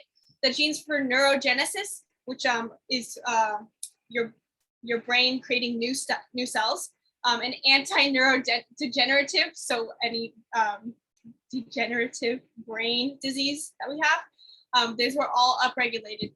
So in a way too, if you think about what she's saying, we all know, oh, you should eat more turmeric, or you should eat berries because they're antioxidants. What we're actually saying even further is just through 10 minutes a day of positive intentions and visualizing happiness can do the same as buying all those supplements. Supplements are great, but they're not necessary. You can do all of this from within. And how empowering is that to know that there's nothing I have to necessarily go out there and buy to make this happen? I can have all the anti-cancer, anti-aging, anti-heart disease, all of that is inside of you just by thinking happy thoughts. It's really incredible that they can show this, because this is something that we've been talking about. I mean, people have been talking about in ancient philosophies for so long, but we now have like science to prove that this is truly the way to vibrance. So I think, sorry. Really, it comes down to this. The only way out of your programming is inward, which is what me and Robyn talk about all the time. Aside from our health and happiness, what's the consequence of living in our programming? I mean, we know that it's not good for our health when we're feeling negative emotions. And we know that we're generally not happy when we're feeling this addiction to all of our negative emotions, but what else? Yeah. I think one of the big things that make it so that we can stand on this stage and talk about this so much is we discovered this after we lived it. I mean, if I hadn't, it would have been harder for me to be convinced, and I don't necessarily want to convince you, but I'm hoping to inspire you. It would have been harder if I was living a different life. But because I went out and spent time sitting in the ocean, and it made me happy having a dolphin swim under my board, and it made me happy learning how to get up to my feet, and it made me happy riding that wave, and then it made me happy sitting in the Alps with my kids, and it made all these things that we did in our travels that made us happy, not because we had the success or the achievement of travel, but because we were sitting in nature, feeling the energy coming off of the ocean, or feeling the energy in the wind, feeling the energy in the trees, connecting and laughing and creating this joy together. Because we lived it, we got to ingrain it in us and say, wow, there's something here. There's something absolutely here. And these new possibilities that were coming from our experience. And then we would find the information about it really after. We'd live it most of the time. And then we'd be like, oh my gosh, this is a thing. This is actually a thing. There's a saying that I really think for me, this is my starting point with anybody. If you are not defined by a vision of your future, you will be the result of the past. That's not my quote, but that's how I look at everything. If you do not see with clarity where you want to be tomorrow in your internal world, in your external world, if you don't know what is going to make you happy, what gets you excited to jump out of bed, what you're hoping to become, you can't overcome your programming. All of it, okay? Screenshot this. It comes down to starting with being able to see that you have something to look forward to. And we've done that in the sense that we go, okay, well, one day we'll have kids, or one day I'm going to have that house, or one day I'm going to have that career. But take it a level deeper of like, what is the feeling that thing wants to create for you, in that you want to, having that child is going to make me feel connected to another human being. I don't think I have to explain that means happiness. Feeling understood by my spouse is going to make me happy. It's not having a spouse makes me happy, it's feeling understood. So identify those core emotions. So if we're talking about the neural pathways, this obviously makes sense from an emotional standpoint. This is something that has just naturally defined our lives to be led by a vision of the future. But it also makes sense from a scientific standpoint, a neurological standpoint, that if you're not defined by a goal of how you're trying to retrain your brain, you're always going to be a result of past emotions. But there's a third layer that goes into it. Our emotional frequency dictates our energetic field. I said this briefly earlier, but it goes very much deeper. And I'm going to go over this pretty fast because I can make a whole presentation on trying to explain how the 0-point field works. But I'm going to try to make it as simple and as fast as possible for you. So the first thing you have to understand is that everything is energy in the 0-point field. Your whole body is made up of frequency. And think of frequency as it's empty space, but it's full of information. So your body is full of frequency. In fact, 99.12 of your body is perceived empty space. That means like we think it looks like empty space when you look through a microscope, but it's actually full of frequency that you can't see. And our whole field that we're living in, all the empty space around you is full of frequency and information.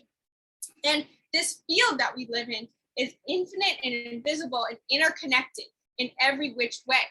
And all of this energy is interacting with one another. And how does this affect us? And what does this have to do with our sense of empowerment and our programming? Well, we have a personal energy field along with a global energy field.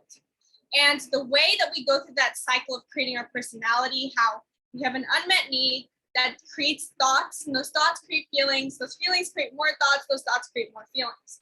That then creates an energetic aura around our body. A literal energetic field emanates outside of each and every one of our bodies, and that either attracts or repels things. So yes, there is a global field of interconnected frequency that is exchanging information, but the things that we are able to attract or not attract into our life are often dictated by our emotions, because our emotions are either repelling opportunities or bringing in new opportunities.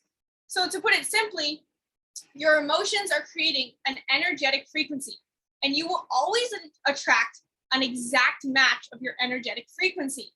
So if you feel like you're in a place where you kind of have this inkling of, I kind of want more, or you do have like this goal that you're trying to work towards, and you have this limitation of a certain negative thought pattern that you're just stuck in. You're like, I can't move past this plateau physically, mentally, emotionally. It is because you're attracting an exact match for your energetic frequency. So let's review this one more time, because I know that we just tried to combine lots of different things. You might be thinking, oh my gosh, why did you stick to one thing? Because we want you guys to understand it's all connected. There's a mind-body chain reaction at play here. So the programming you have creates your mindset. Your mindset is the way through which you see the world and interact with the world. And that programming came from your childhood. Now, the lens through which you see the world creates hardwired thought patterns in your brain. The canals, the tributaries of the river of your brain get wider and more thoughts flow through them. As a result, you have an addiction to certain negative emotions dependent on the person. And that results in an addiction to stress, our beta brainwaves. Now, once we're there, in this addiction to negative emotions, our emotions are now creating our future. Your emotions go on to create your energetic frequency, your energetic field, your personal field, in which you will either attract things like a magnet or repel them. Now, if you're repeating old memories along with that negativity bias, so you're recurring all these negative memories from the past, and you're triggering emotions from 10 years ago, now you're stuck in a future that is pretty much solely based on all of your past emotions. But don't worry, there's hope. I promise. In fact, I would argue this is really, really easy to change. Getting to the point of like, I want to change it, that's the hard part. But as soon as somebody's like commits to like, yeah, I don't want that old program, I'm ready to install the new one, it's actually really quite easy to go from that addiction to anxiety and stress. Really just is a shift in seeing your future, seeing the reality you want to create, right? I can sit here and tell you stories over and over, but the fact is I'm trying, I hope I told you enough stories to say, hey, you might want to trust me on this one. I've lived it for a long time, but every single thing that we have done, the travels, I mean, the travel's not the travel, but the experiences, the adventures, the rock climbing, the having my kids be entrepreneurs very young, keeping a marriage going for this many years, even though we're complete opposites, all of that happens from an intention of being able to visualize what I want to create, exactly the feeling I want to create in my life. So I'm going to share with you right now exactly what that framework looks like. because one of my little gifts is I can framework everything, anything and everything. If you watch any of my other videos, I don't have anything. I always have a pointer when I'm talking because let's framework this. So step one is what we got to do. So we have to bring awareness to where we are right now. Like then as I'm talking, like jot down, like what are the emotions that get triggered? What do you feel right now? Notice, on that stress level, where are you at that stress level? What's the sensation? Where do you feel, do you get the chills of inspired, or do you get like not necessarily a good sensation on your skin? We call this body compassing, but an awareness of the physical body, but maybe also taking note of the awareness of like, well, who am I surrounding myself with? Who is influencing my programming now? Noticing like who's sending triggers for you. I mean, awareness in itself, that's the whole reason mindfulness movement is so big right now, is because it's really just saying mindfulness is just purely awareness. Becoming aware, you can't change anything you're not aware of. You can't get out of a jail you don't know you're in, all of those things. Without awareness, you kind of are at a sticking point.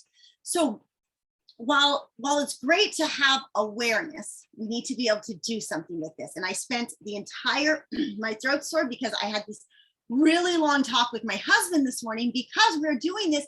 And I love him so much. I mean, we've been together 27 years. I'm going to live my entire life with him, even though we are so opposite, and he does not get this yet. He still does not understand, and he's around it all the time. And that's because he has not set the intention to go from awareness to action, really. And you really, you have to go from where I'm going to actively unlearn and then relearn. It's because I can't see all of it, so I end up looking here because I don't have it memorized as well as you did. I know it in my head what intention setting, but we have let me look real quick. Okay, I think about it this way. Before I even knew all of this, because why we're such an amazing team is intuition. I just intuitively lived a lot of this stuff. Gabi is really amazing. Why we started the blog, actually, she said it was because I said we want to start a blog. I kind of said like more, you're amazing at research. We should be putting this information somewhere. I would have never been able to do it without her because she has incredible researching skills. It was actually her researching skills that made it that we even went to Europe, because I had no idea where, I knew where Europe was, but I didn't know what, I had no interest. She put this presentation together like this, a whole for school. I said, why don't you just do a presentation on a gap year? She put together this amazing presentation. I'm like, I want to go there. We're going to go there in a few months. Like, that is so incredible. And then to me, I just pull the trigger and step into the unknown fairly easily.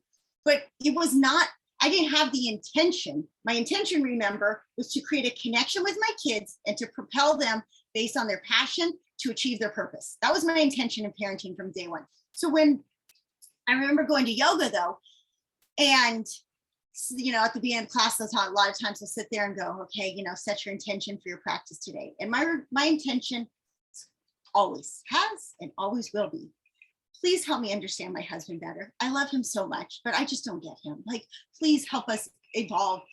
And we're constantly working on this because our programming was so messed up and our traumas were so deep that we kind of came together from an unhealthy spot, from like a codependency spot. And I've worked on all of this stuff that I'm trying to teach you, but he's had, there's definitely some resistance in there.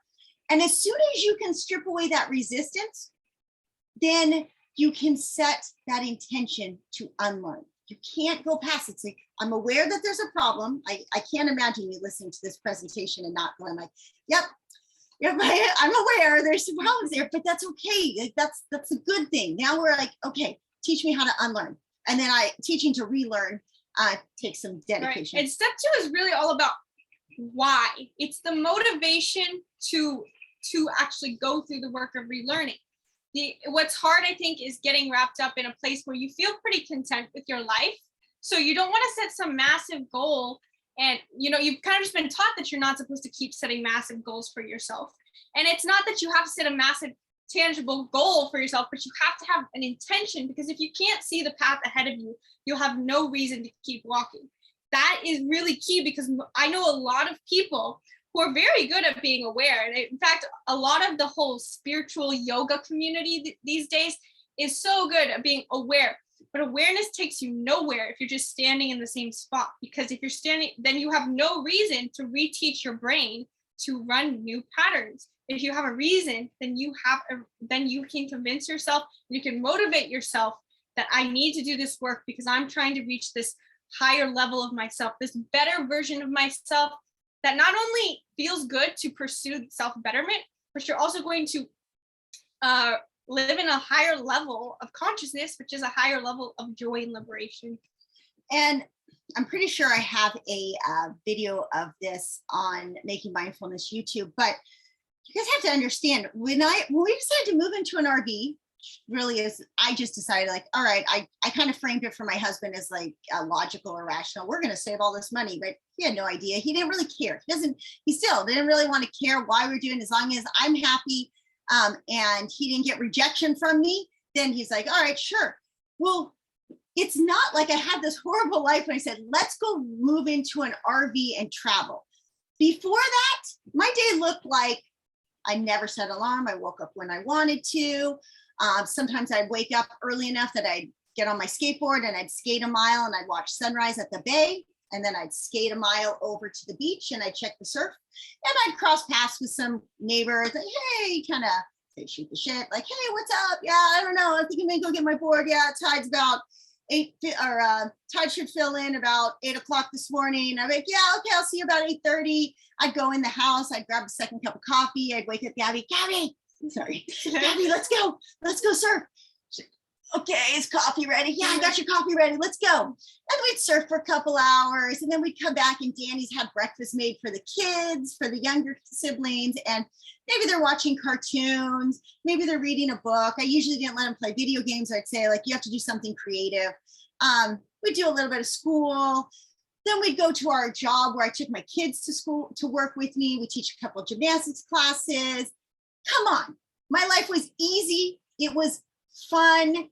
I complained a little bit that I never saw my husband because he kind of worked a lot, because that was his own escapism, but it was great. But I said, you know what?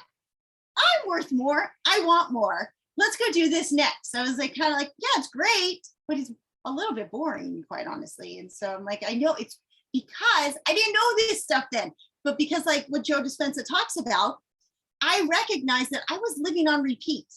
I didn't want to have the same interactions. These people were nice, but I'm like, I know what tomorrow's conversation is going to look like when I surf check. And I got to a point where I'm like, I don't want that same conversation. I want a new conversation. And so we took action. So number 3 is it's great. You have a why. You have the intention. I'm going to unlearn. I'm going to learn. But without action, nothing really actually changes. And I think we've been programmed to fear action. We've been programmed that action is dangerous. We've been programmed the unknown, like do everything to avoid the unknown. Fear of rejection from society or from our peers is literally like death in our head. We haven't been taught that we're in control of our own health. And in fact, even though if we feel like we're doing things that are healthy, maybe we don't actually feel healthy enough to go take action. Maybe our physical bodies aren't ready to go hike. Maybe our physical bodies can't go and get on a rope and climb. Or maybe, we have guilt. A lot of people don't take action because they have guilt that, I have an aging parent and what I need to take care of them, or my child's having a baby and I need to support them. Action doesn't happen because we have about 60,000 to 80,000 thoughts running through our head telling us why we shouldn't, why it's dangerous, why we don't deserve it, why we're not allowed to. And that voice is the voice that I would love to help you destroy, get rid of. We want to get rid of that voice. We want the voice saying, you know what? I'm kind of an amazing person and I only have this much time on earth, and the earth is kind of suffering, and I can be a beacon for others if I work on me. So when we go to take this aligned action, we need to sit down and like write in bold words on your notebook. Like, what is my intention? Not so much in like a big spectrum of life, but like, what is my intention and how I want to feel, and what healthy is going to feel, and what connection is going to feel, and what purpose might feel like for me. Maybe as we're talking, we talked about this, a wound that you feel that needs to be healed. For me, it was very much that I went from my parents to, you don't understand me, you never listen to me, you don't care. And then I went to Victor, I'm like, wait, he listens to me. I got to heal that wound, but now, okay, that wound's healed. Now I have another intention. So I have to sit and listen to that mental dialogue that's telling me, okay, what's next? I honestly, that's why I'm here, is because then the next wound was, okay, well, I need to find my own manipura. We call that our own courage and boldness. And I needed to step into that. Well, now I realize I've done that a lot. I can, and I will still go mountain bike a lot and climb some stuff. But I know that if I go forward in life to the next step and I don't help more people, that will create another wound. It's really important to me that that I use my knowledge in a way that can be really helpful for people. And so we start to bring all these things together, and it's really a dance. We go out, we go in, we go out into the world, and we notice, we become more aware, and then we come in and we heal. We go out and we apply what we've done, and another roadblock's going to come up. Naturally does. And then we come back in and heal, and we just start dancing with life. But we do it from a set of intention and empowerment, and it makes a big difference.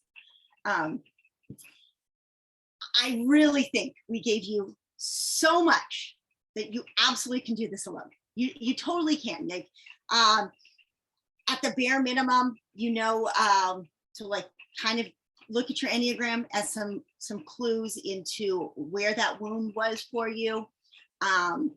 If you're disciplined to keep doing that dance, if you're going to like, okay, I'm going to step out, I'm going to apply this, and we come back in and reflect. Okay, you can try to sit into those emotions. They are hard sometimes, but they're there. And being accountable to yourself. When I went through this, I didn't have anybody. I didn't even know anyone who was thinking this way.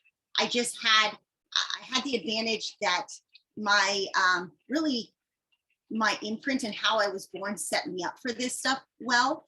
But I many times I battled self-doubt, like you probably can believe, but you wouldn't believe. You would not think, looking at me, that the amount of confidence that I have, how much self-doubt. I mean, even if you follow us on Instagram, when I put out a story, I'm so passionate about that story, and I turn off my phone and I'm like, instantly catch my inner dialogue of like rejection.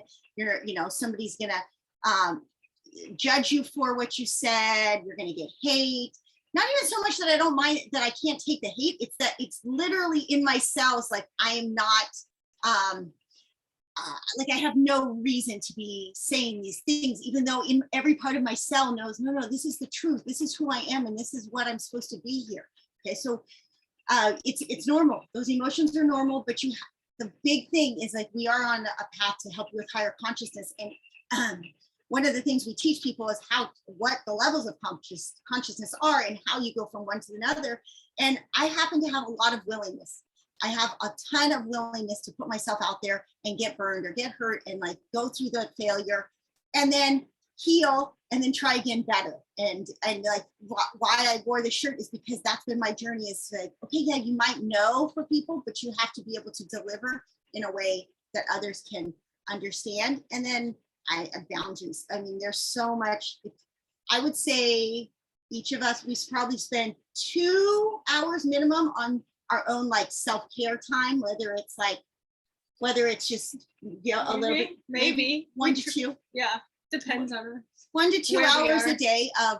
And I think of it as like, well, if I go for a little run and then I do some yoga and then I'll sit and read something inspiring or listen to something inspiring. I would actually say that I probably spend 3 to 4 hours personally on, if I looked at all the different things that allow me to nurture my soul, probably 3 to 4 hours. Okay. Awesome. So if you guys want, you guys can totally do this on your own, right?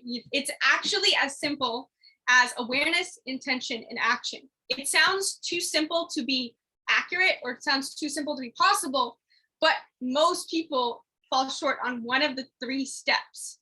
Once you have awareness, if you do not have a goal or a path that you have your eyes set on, then you're going to have no reason and no motivation to do the difficult actions that it takes. And remember, in the actions that it takes, it requires discipline, it requires courage, it requires willingness. These are not easy things, but you are capable of them. You are truly capable of embracing this on your own. And the cool part is that it only takes 63 days to rewire your brain for any new thought, emotion, or habit. Only 63 days. Isn't that crazy? So that's only 9 weeks that you have to dedicate yourself to rewiring your brain. So with these 3 simple steps, you can do this all on your own. You can get aware of what core wounds you're feeling. You can get your Precision Personality Hacker, which you have in the email for free. You can go through the Precision Personality Hacker, figure out your true your true Enneagram type, get to the core of your the core wound that you have as your Enneagram. You can start reflecting on this that programming flow chart we showed you, how you have this unmet need that was created from your soul tendency that you were born with. And from that place, you have awareness. And now you have awareness of the things that you're going to have to keep an eye on as you set your intention on some higher version of yourself or some higher desire that you want for your life. And once you have those 2 things, you take part in aligned action. You start doing journaling. You start making time in your life for silence, for meditation, for creativity, get into your alpha state. And in 63 days, you're going to rewire a new neural pathway in your brain that is going to start to become habitual. And now you can start to expand into a new level of consciousness. And you might realize that the desire or the goal that you had your eye set on might be in your physical reality then and there. Now, at the same time, it's a statistic that most people give up between days 4 and 7. So 63 days is 9 weeks, and most people give up on training a new thought pattern, a new thought to emotion to frequency. They give up between days 4 and 7. And it's understandable because we are living in a society that does not have really our best interest at heart. We are addicted to the stress, and other people around us are usually reinforcing our addiction to those stress and those stress emotions. So you can do this all on your own. And if you can, that is absolutely great. I honor your capability, your courage, your boldness to just go out and do it yourself. But we also know that having all 5 of those factors at once is really hard. In fact, the only way we've been able to do it is that we've had each other to hold each other accountable to it. And so we decided to create a solution for you guys if you don't necessarily have someone right there in your corner, making sure that you're accountable to doing the work every single day. So we created a 63-day mastermind where we are going to train you guys as conscious warriors, and where people can come together to receive weekly group coaching, where we're going to take you step by step through this process of empowerment in simplified steps. So with our strategic curriculum, it will only take 63 days for you to rewire your life to feel whatever positive belief you want to feel about yourself, whether that's I want to feel capable, I want to feel amazing, I want to feel worthy. Whatever it is that your limitation that you're starting to realize is capping your enjoyment of life, that is capping your level of consciousness that you get to interact with the world in, we're going to help you overcome that current limitation to reach a new belief in 63 days. So in our mastermind group, you guys are going to get weekly group coaching calls. We're going to do calls just like this, where we're going to break down it into much simpler steps so that you're not getting overwhelmed every week. We're going to break it down to simple steps, and we're providing accountability for you guys by sharing a 15 to 30-minute activity for you every single day. So we're going to have a group chat where we're going to send you guys assignments that you can do every day, because if you give up one day, well, that's what happens why people give up within week 1. Because if you lose momentum, then you lose the whole train of thought, you lose the whole intention, you lose the whole habit of action. That's why we're providing you guys accountability every single day. In our group calls, we're going to be interactive, so you guys will be able to get direct support for specific questions or and answer them. So it's not like we're just over here and you guys are over there. You'll be able to be like, I have this limitation, I've been working on it, I tried this, it didn't work. We're going to help you guys one-on-one make sure you're able to actually heal that limitation in an applicable way so you can see results in your life. So the whole framework behind our empowered conscious warrior framework is about achieving a yin and yang balance. So when we're talking about the people who are super aware but don't necessarily take action, well, that's a little bit too much on the feminine side of healing and overcoming limitations. Then you end up a lot of people on perhaps the more success-driven side of society, and that ends up being the more yang side of goal-driven accomplishments. And that's the masculine side of living and being and healing. And the truth is that most people are not achieving a proper balance of feminine healing and masculine healing, and feminine existence and masculine existence, because the truth is that each of us have feminine consciousness and masculine consciousness within each of our souls.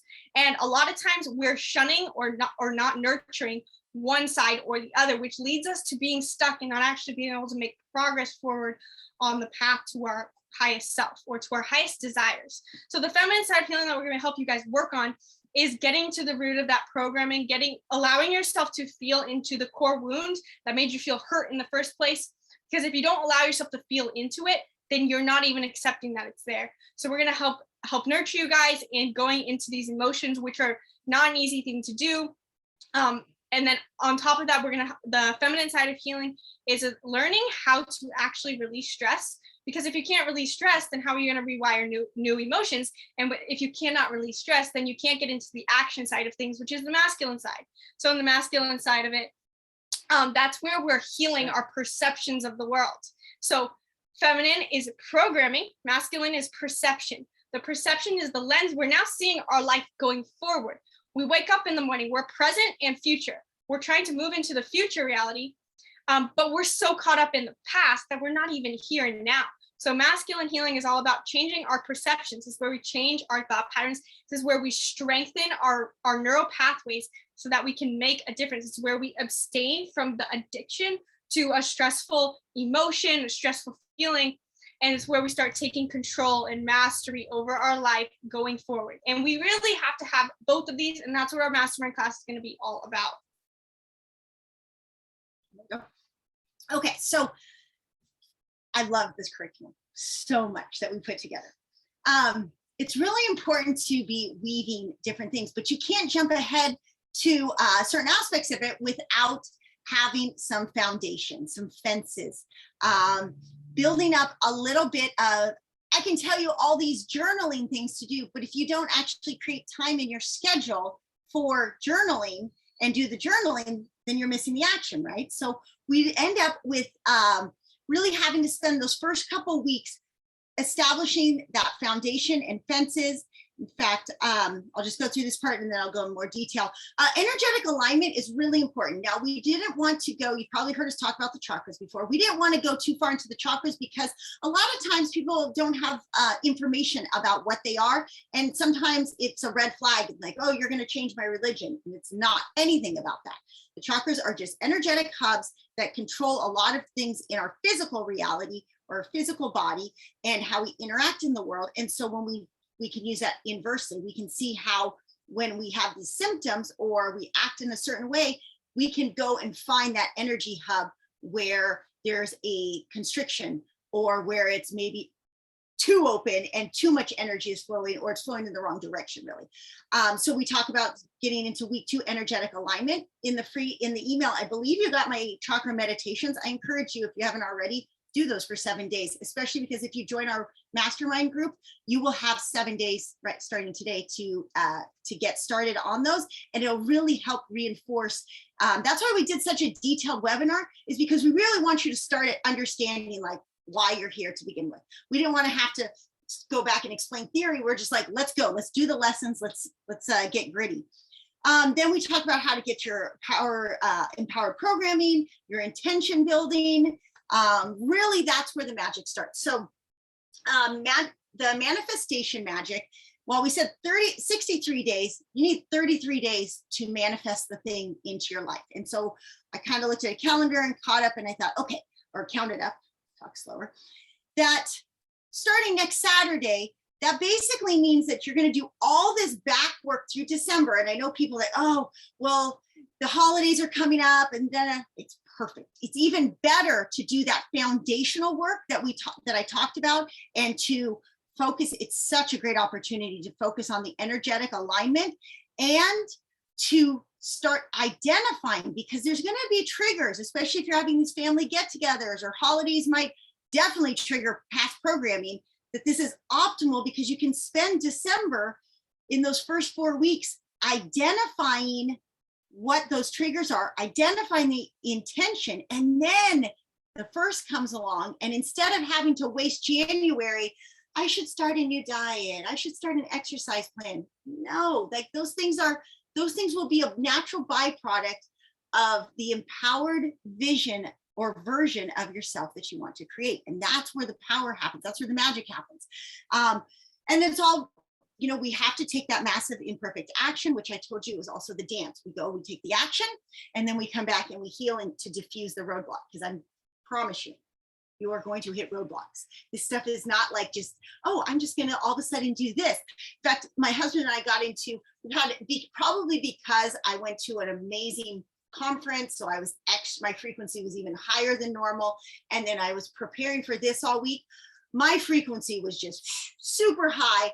And I'm trying to like, hey, Victor, like you should do this, you should do that, And his frequency is much lower. And for him to, he hasn't deconstructed a lot of these programming things. So last night we're totally hitting heads, going at it. And he finally comes back and like starts to talk to me. He's like, so this ego thing, it's really hard. I'm like, of course it's really hard. Of course it's like you expect it. Yeah, well, I said, did you expect the ego to be easy? Well, yeah, I don't know. We don't think about these things. So I don't want to scare you away, but the ego is going to be defiant. It's not like it's like an unruly 3-year-old. You're going to say like, don't put toys in the toilet. And guess what? It's going to go put toys in the toilet. Okay, but don't flush them down. Flushes it down. So it's going to feel like that. But we have really, really good tools that can catch those and then shift them. Okay, this is the thing that makes, I think, us so unique, is how great we are at the roadblock diffusion part and the hero's journey, because you literally are on a hero's journey, whether you look at it or not in your life, that you are, maybe you're on chapter 5 of a 50 chapter book. That doesn't mean you're 10 years old and only 10% through your life. It's not a linear journey. Okay. It absolutely can be exponential. And we're at a time in the world where I think the next 10 years are going to be equal to the last 100 years of what life looked like. And really, one day can make all the difference. One day you can just shift. One day the market, we talk about economics for other things that we do, and like one day the market might just totally crash. And that might happen, and that changes people's trajectory. Or one day you become pregnant and you're like, oh, hey, my trajectory's changed. Well, the same thing in mindset. One day you can wake up and just decide, you know what, I'm going to see the world through a totally different lens. And then it just becomes exponential growth. Just ease comes, like Gabi was explaining, you shift that energetic, what do you call it? Your imprint, your energetic field. It completely changes stuff. When we get into the mastermind group, I'm going to tell you some amazing stories of what has happened to me this week, because coming here with the energetic field that I have attracted so much abundance into my life with the people. It's really just mind blowing. And so as you start to embody that higher frequency, then you start attracting, guess what happens? You're like, I want more of this. I want to repeat. I want to do more and more and more. So I'm going to try to skim through what I basically just said. Week 1, we're looking at, I need to help you clean up your diet a little bit. People get defensive about what they eat, and I'm not going to change all of it. However, you do need mental clarity. It's not going to help if you are putting in a lot of things that are maybe blocking the pineal gland. And so you can't understand the things we're saying because there's lack of clarity there, in just from possibly poor gut health, or taking in something that blocks the pineal gland. Also, you have to look at your schedule a little bit. We need to, if you're going to prioritize this for yourself, you need to be able to block out the time in your schedule so that you can prioritize it. In week 2, we're going to be focusing on reaching that energetic balance like we talked about. We can say the word chakras, but the truth is that the thoughts and emotions that we have play a direct role on our endocrine system. And the endocrine system is actually almost exactly correlated to the chakra system. So week 1 is going to help with that a lot. And week 2 is where we really make sure you're allowing yourself to feel you're not holding down emotions that need to be let out in order to step forward into this next step. And so we're going to be working on healing your personal bioenergy field to focus on gratitude and worthiness and inner peace, really. In week 3, we're going to be doing more how to be empowered, guiding you through, a lot of it comes down to, we only touched on Enneagram, but a lot of it is that initial soul imprint that we're going to focus on. A lot of it is how you reacted to that, what need wasn't unmet, and that would be your Enneagram. And a lot of it is the behavioral patterns you developed as you implemented that programming, right?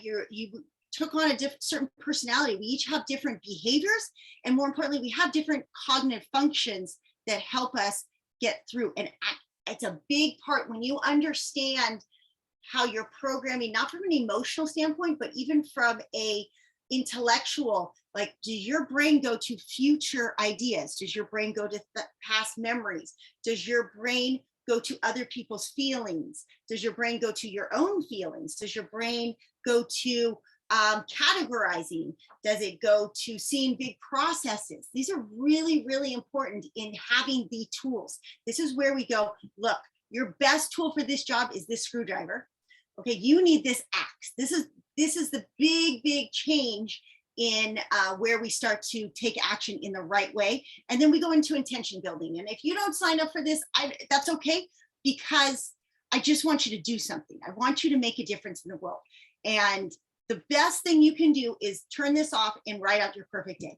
And intention building is so powerful. If you can write out in detail what you want to see your life look like 1 year from now, who you're surrounded by, what you're doing, how you feel, every single part of that makes a tremendous impact in overcoming all of these things. Right? You want to go? So the next thing we're going to go into will be manifestation magic. And again, manifestation is not some this crazy witch juju.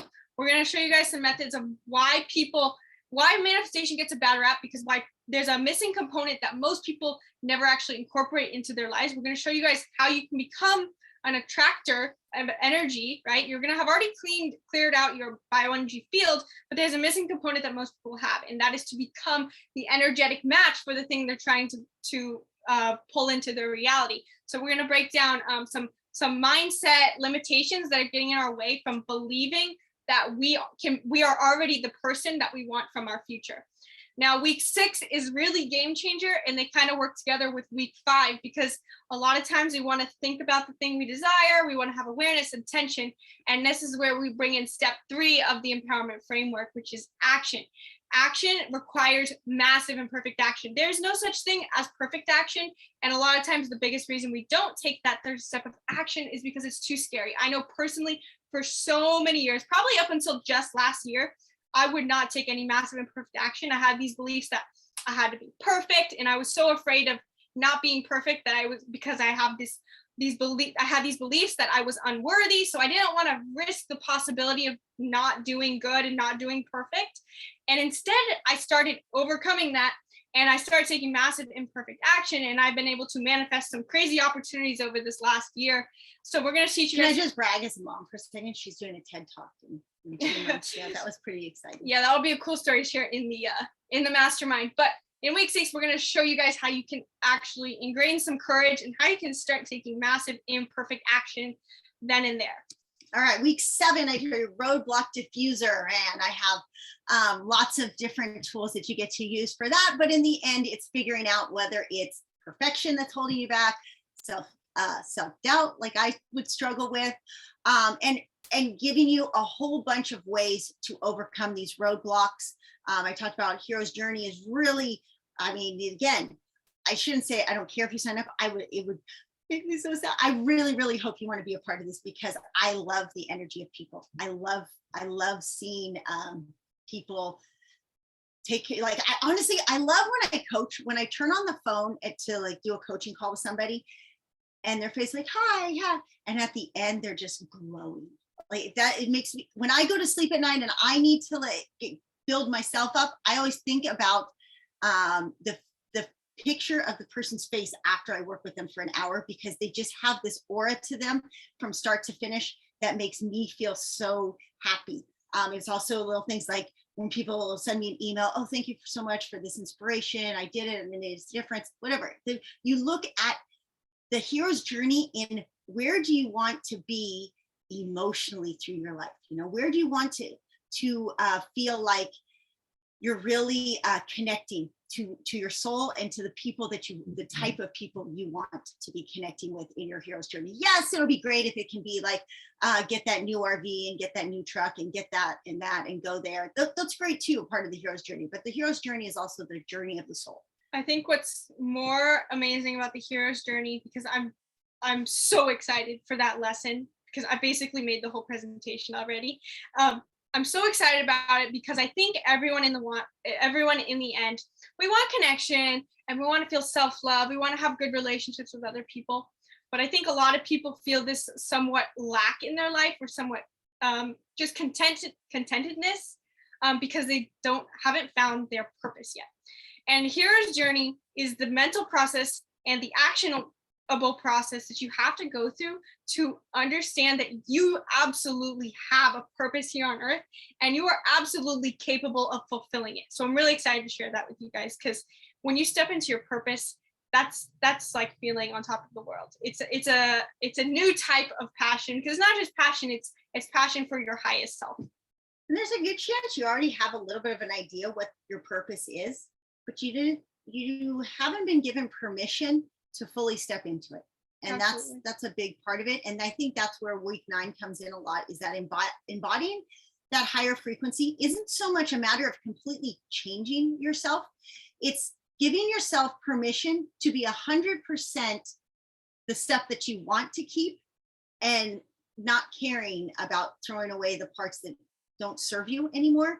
And just that alone, it's really like you're cutting the anchor away from you. You're this hot air balloon that finally gets to like fill with all the heat and go, or a helium balloon that finally like you cut the string and let it go. Because this frequency, I think you might see it in us, in our family. If you don't, it probably hasn't followed us on enough platforms, but there is a vibrational difference. And I don't say it to be like, oh, we're so special or something. It's just that it's so exciting once you step into it. Once you feel it and know it, you can't go back. I think it's the feeling like if you've ever been into flow state, or if you've ever been so deeply present with someone else, you've ever been so deeply present in your creative pursuit, where you feel like you are more energy than matter. I think that's my favorite way to explain it. It might not resonate, but I think everyone has had that feeling once in their life, and then people just feel that and they let it go. And because of our negativity bias, we kind of forget about that experience, those really, really amazing experiences in our life. But you can make those experiences of the past, those really good ones, that can become your baseline. You can actually shift your baseline. And I guess you could, on a neurological level, you can shift your baseline level of happiness, of the amount of neurotransmitters. But on just an energetic level, you literally become more frequency than matter, because your field expands. It's pretty amazing. Okay, so in this, you are going to get 9 weeks of 2-hour. It'll be kind of like this, but we will absolutely, I'm going to open it up to questions in a few minutes. But in our meetings, in our mastermind meetings, it will be through Zoom, and we will definitely be not just one-sided. The big reason we did it this way and not through our app is because I don't like that I can't see you. I want to be able to look you in the eye and go back and forth and really make a deeper connection. We will be giving you daily activities. At first, Gabi's like, how long the activities? And of course, an hour. And she's like, Mom, they're not going to do it if it's an hour. I just know personally, I'm a fairly time-rich person. I'm a very time-rich person. I don't have like kids or anything. And I don't have to be at a job from 9 to 5. And I still will not sit down for an hour to work on just myself. I might spend an hour in total doing sports and activities and working on myself. But yeah, it's anyway. So 15, you need to be able to set aside 15 minutes a day because the activities are super important. We need the action. So every day you're going to have a 15 to, she let me squeeze in 230 minutes of assignments. And you're really going to be able to attack it from the complete mind-body experience. I think, you know, if you really, I'm sorry, switch them. We really want you to know, like, I hope you can feel it through the camera, that I want you to succeed in life. I want you to be the difference. Okay, whether it's with us or not with us, we need every single person stepping into how amazing they are. We all have flaws, and we all have hangups. We all have things that have happened to us negatively. We all have things that we're really proud of, that we're great at, that we want to do more of. We want you to succeed. And so we're giving 3 more things to make sure that you get that you really can do that. So one is my chakra healing course. This thing is extreme. And like I said, I know sometimes chakras, it's like, is that spiritual juju? It is legitimately a thing. And it's a really great jumping off point. And I mean, even to the extent I told you, you got the meditations, but doing the actions, it's something that it's going to take, you know, repetitive to really tap into these chakras. Even myself right now, as I'm speaking, I sometimes have to reflect on, like, go slower. You need time for your throat chakra to align with your heart chakra, to align with your third eye. That's how I see it. My third eye, if you can't tell, is really rapid. Idea. It's so fast. My heart chakra is really sincerely wants to help you do, you know, better in life and feel better and be happier and live your best life. This one goes faster than this one a lot of times. So even as I'm speaking, I have to, like, go to the throat chakra a little slower. You know, we have, if you know nothing about the chakras, when you finish this in 7 days, you will just be mind blown. And I encourage you, don't think that while we're trying to give you the smallest, massive, imperfect action, right? We said you have to take action. We're trying to give you the smallest step. It might take a couple times of watching this. It might take a couple times of 63. I'm not telling you have to do multiple 63s days of the mastermind. You can. Every time you build into it. I can tell you, Victor, he'll go through, we just did on the podcast, a whole series of how he was listening to the chakra healing. And like by the 3rd week of going through it, he was starting to be like, oh, I get it. But his programming is so strong that when he goes out into the world and he stops doing it, sometimes he forgets and loses those things. And so because I do love him, I want him to be in my life all the time, I go, okay, let's start back at the chakra course and let's figure this out. When you sign up, you're also going to get access to all of our guided meditations, really all of them. We have more than a dozen guided meditations. So one of the things that we thought about is when we were setting up the mastermind curriculum was that a lot of people either don't meditate or they don't really want to meditate or they struggle to meditate, one or the other. It's like, you should, you kind of want to because of how you feel afterwards, but the activation energy is really difficult when you're doing it on your own. And so we thought we're going to give you guys all of our guided meditations that a lot of times, personally, I use other people's guided meditations. I use her guided meditations. We use each other's guided meditations because sometimes it's a lot more work to sit down and have to be there with your thoughts. And a guided meditation can be a great way to really amplify your journey when you're trying to go inward and take action outward. I'm going to add to that. I don't think I talked enough about how I happen, with Defy the Norm, I happen to be naturally curious. I just ask. I've always been like that all my life. I ask questions. I'm like, why do we do this? Why? And then I have this willingness to kind of figure it out. I think that's the best part about guided meditations. It's not to say that you're not capable of sitting there. It just helps spark more curiosity. It poses more questions than people tend to naturally want to pose for themselves. And again, it's not your fault. It's just nobody told you to be a questioner. And, I think that's really helped my kids are the way they are, because from day one, I would really encourage them to question as much as they can. And then last, you'll get my health hacker bundle, which I I encourage you to follow as much as you can. I again said that people get a little sensitive about or defensive about what they eat, and that's okay. These are just some ideas, but overall, you want to clear out anything that is limiting your ability to think clearly. And a lot of times that's just food, it's healing gut health. It's getting in easy movement. I'm not about like the best workout for ripped abs. No, I'm about working out so that really work out so you have more mental clarity. If you need to go for a walk and that helps you have mental clarity when you finish a 15-minute walk, great. Lots of days I just go for a 10-minute run just to clear my head. It's never about calories in and calories out. It's never about like, yeah, my biceps are big, but guess I don't do biceps. It's just genetics. Like, it's not about that external manifestation. Now, if you have clear thoughts and you have emotional or lack of conflict internally, you are going to be healthy. Your body, I mean, if you've struggled with losing weight, the reason we went, especially for me, because I used to do just personal training in the health and fitness aspect, is I got so tired of people being at a point where they can't lose weight. It doesn't matter what I tell you to eat or to exercise. If you're holding on to an emotional burden, your body is going to hold on to that in the way of fat cells. So you're literally, if you're struggling to lose weight, it has nothing to do with whether you're eating, 10 ounces of chicken versus broccoli and fish. It has nothing to do with that. It has to do with this ability to heal. Remember, our body is designed to be efficient and heal. And as soon as we let go of those energetic blocks and that hurt, then our body thrives. Our metabolism like turns on, and you'll see it. You'll even like your taste buds actually change. You don't crave the sugar, you crave, the salad.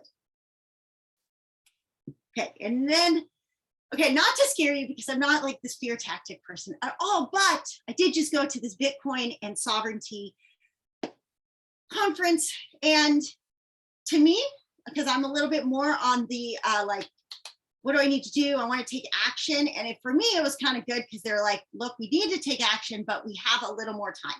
For me, someone who knows a lot about what's going on, I was like, oh, good, I have some time, which was great because it allowed me to do more of this. Like, okay, I have time to help other people. I have time to kind of help our family. I mean, we're in a really good position anyways, because we are, like I told you, those, if I look back on the chat, I gave you the 6, look, education, wealth, health, community, security, freedom. Well, I've been working on building up those 6 things over the last year pretty well anyways. So that's great. But at the same time, like we don't have a lot of time. I'm going to say 2025 will not look like it does right now. Okay, we're going to have a dark winter, not necessarily winter per se, but the simplest book to read is The Fourth Turning. The world goes in cycles, and if that seems like too much, think about how the Roman times. Think about, we had the Renaissance, we had the American Revolution. A perfect example too in the American Revolution. That was not called the American Revolution back then. It was called the Civil War because most people wanted the safety provided by the crown. Very few people wanted to protect freedom back then. And now look at where we are. We have this United States of America. And I think most people watching are probably in the US, but we've traveled all over the world. The US is amazing. I love to travel. I love to go to the Alps, but every time I land in American soil, I'm always like, yes. Okay, we could flee to Mexico. In fact, I'm going to watch a Mexit webinar when I finish here just to gather information. Like, do I want to go to Mexico? I don't want to go to Mexico. I want to stay here. I want to fight for this country. I love the US. I think it's the most amazing place in the entire world. And I don't want to go to Mars either. I want to be here and I want to protect that for my kids. It's a beautiful country. We have a beautiful earth. And so it is important, though, for us to have this element of sovereignty where we can't be manipulated. That's all it comes down to. When I say you don't have much time, is that you want to maximize your ability to create options for yourself. And that unfortunately means defending freedom, to have that individual right and not have to have your decisions made for you. I think we can all agree is important. Okay, so I think you know most of this if you're already here. And I probably on our app need to do another little, like more in detail, because I did have some people come up to me or ask me after watching my stuff on the Bitcoin, how Bitcoin plays on this is a totally different, but a very important part in maintaining sovereignty. Okay, so I don't know if you've noticed, I wrote a book, I think it's up there, huh? I wrote a book 5 years ago when we started moving into our RV, but remember, I didn't know all this stuff. So I had no idea how much self-doubt and fear of judgment was controlling my life. So I went into my own little bubble and I just worked intuitively on creating amazing memories with my kids and being the best dang mom that I thought I could be.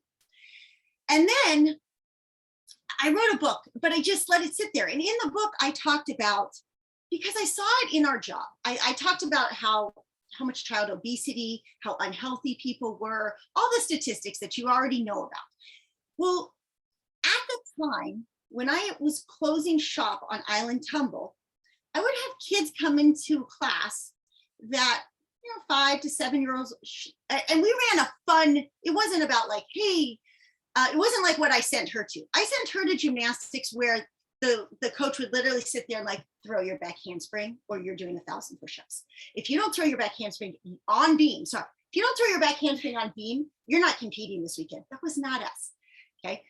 That's where she went to and eventually quit, but because it's like, this is crazy. Ours was all about like jump on a trampoline and do a ton of cartwheels and have fun. And I'd have kids come in and go, my mom said I had a hard week. Can I just lay on the mat? My finger hurts.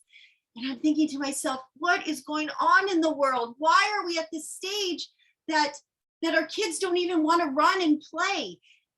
And to top it up, I couldn't even get kids to do 10 push-ups by the end. But when I had opened that gym, the 5-year-olds did 100 push-ups at the end, not because it's like you have to throw this to do. It was because strength was valued.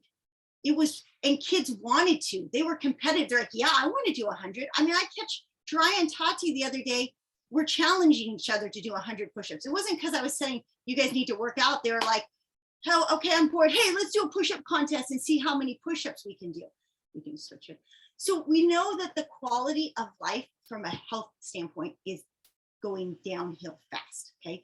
The amount of people on anxiety, antidepressant, anti-insomnia. Now, if you are on any of these, I am not here to judge you at all, okay? But I'm here to offer compassion and say you probably do not need them. I will absolutely promise I can change that. You do not need them. You might need them temporarily as you work through this because we don't want to like throw you, but you probably could go cold turkey with intention and just be, all right, I'm going all in. We don't want to have to rely, remember, on the external, on the extrinsic. We're trying to be able to get it from within. And we're going to have to do a whole nother presentation. Remember, I talked about how the body knows how to heal and that we've been told, yes, if we break our arm, we might need to go to a doctor and get it to set, but there's not these diseases and viruses, everything out there that are waiting to attack us at any moment. There's not cancers not sitting out there ready to attack you because of your genetics. You might have genetic tendencies to think and feel certain ways, and then that triggers the epigenetics, right? That triggers your DNA in ways, but you are absolutely healthy inside of you. It's just been covered up. We just help you uncover it. So we want to change that. We want to help you change that. We really want you to be healthy. We don't want you to be sick. We won't want you to live in fear. We know so many people feel lonely. And if you don't feel these things that we're putting up here, I bet you know somebody by you who does. And if anything, we can have the most powerful ripple effect if we just help empower ourselves a little bit more than the people close to us that do feel lonely or that do have heart conditions or hormone imbalances and all these things. We can really step in. I see so much propaganda about minority. One of the reasons Victor and I struggle, he is Mexican American. He was absolutely programmed with a significant fear mindset and has significant fear to overcome. Well, who's sitting there on the news saying like, hey, we need to help, we need to do some breathing, community breath work, stuff to help clear this trauma. Victor and I spend a lot of time doing personal training one-on-one, helping people clear trauma through breath work. It's free, but you need somebody there who's sitting there guiding you through that. Well, nobody's doing that. Like it really does start with the individual on such a small, loving first step. Okay. Oh, that's what started the stress of money and how much things cost. Supposedly inflation's at 6%. When I went to the conference, they were saying there's no way. The reason the inflation is measured at only 6% is they change what the basket of goods are. They morph it to make it look like it's only 6%, but it's really over 10% already. And I can't imagine, you don't see it around you. Price of housing, price of food, the price of a car. I need a new truck. I'm like, oh, I'm not going to buy it right now. But all these things, everything just costs so much more. But the problem is that most of us have not had an equal increase in pay, of course. That's the problem with inflation. And I think for this, the context of this, it's more identifying that that's an added stress on you. And what we know already, we just presented what happens with stress. And so we have to be able to identify and not become victims to even something as simple as inflation, which sounds silly, but it is something small. So what happens too, we can affect the equation both ways. We can say, well, we can prepare our mindset to be like, okay, next year, when I go buy that avocado, okay, I was paying $1. I need to be ready that's me $2. And we can also empower ourselves. This is important. We can empower ourselves to play on our skill set and create new business opportunities so that we all together as a community, I can take your personality type, I can take your cognitive functions, I can take your Enneagram, and I can look like, this is probably the best business for you. That's why my kids each have their own entrepreneurship, because when they're young, I'm like, wait, you're really amazing at this. Do more of this. But tweak it this way. And it's not about the sum total of being wealthy so much as being able to apply your skill sets in a way that you get rewarded for the desires that you have internally. Okay, a variety of future, I'm sure I remember this one. We can just touch really quick on guess what? They out there, society, your friends and family, government, all these forces, they are not trying to empower, because you have two things. You have programming and you have neurotransmitters. Those neurotransmitters are what deliver your hormone response. That's what happens when you're stressed, or when you're stressed and you need to reach for dopamine. You have options, right? When you're stressed, super guilty, I reach for that IPA. When you're stressed, maybe I'm not guilty of this one. When I'm stressed, I don't scroll. In fact, it's probably a flaw for me that I'm not on social media more, because I'd probably be much better at business. But whatever that dopamine rush, maybe it's just ice cream, maybe it's a piece of chocolate. But we're going to cover this more in the mastermind. But we are programmed to reach for unhealthy dopamine rushes. I mean, think about it. Do you think the force of they out there want you to be empowered, or they want you to find a way to become addicted to another type of stress? You take maybe your work stress, and now I'm addicted to scrolling on Instagram. That's a whole nother dopamine stress. So we're in the stress loop. Okay. So I think you guys get the point at this point that our well-being is on thin ice, and we really want more than well-being. Well-being is this. I mean, most of you listening to this probably have pretty good well-being, maybe not, but we want more than that. We want vibrant being, right? Remember that what I was talking about, how you have a moment in your life where you feel like you're more frequency than matter. Maybe it's when you're with a loved one, or it's when you're in a creative pursuit, in flow state, like I said. That should be our expectation of life, in the sense that that's what we're striving for. I saw in a book recently that the word hope is actually a good thing. It's not this victimizing mindset of like, oh, I hope. That's what wishes are. A wish is this victim mentality. Hope is something that you are striving for. You're It's striving intention. to be better. It's intention. And so vibrancy is what we're striving for. And it's not in the sense of that where you are is not good enough. It's that where you are is good enough and you can be better. And, so this is what we're talking about here, that we need, the rest of the world around us is kind of on this thin ice here, but you can lead the way and be someone who is lifting people up. And you have to trust us when we say it's absolutely possible. We've been talking for almost 3 hours now about it is absolutely possible, not just from a logical scientific perspective, but it's something that we're experiencing and working towards experiencing more in our day-to-day lives for each of us. And it starts by shifting the mindset into that creator mindset, like we started this webinar with. Not looking at the external world and saying, this is happening to me, but I'm going to shift it, make it so I am in control of what happens in my life. Okay, so it's funny, is that I give Victor a little bit of a hard time, but he's really is working on these things. What was interesting is right now, while we're recording this, he's not very social. He's over in these people's RV hanging out while it was pouring and we were doing this. And while he doesn't necessarily know every single answer of the like what, he kind of knows why he should, but he doesn't his cognitive function makes it, he wants all the details perfect lined up before he takes action.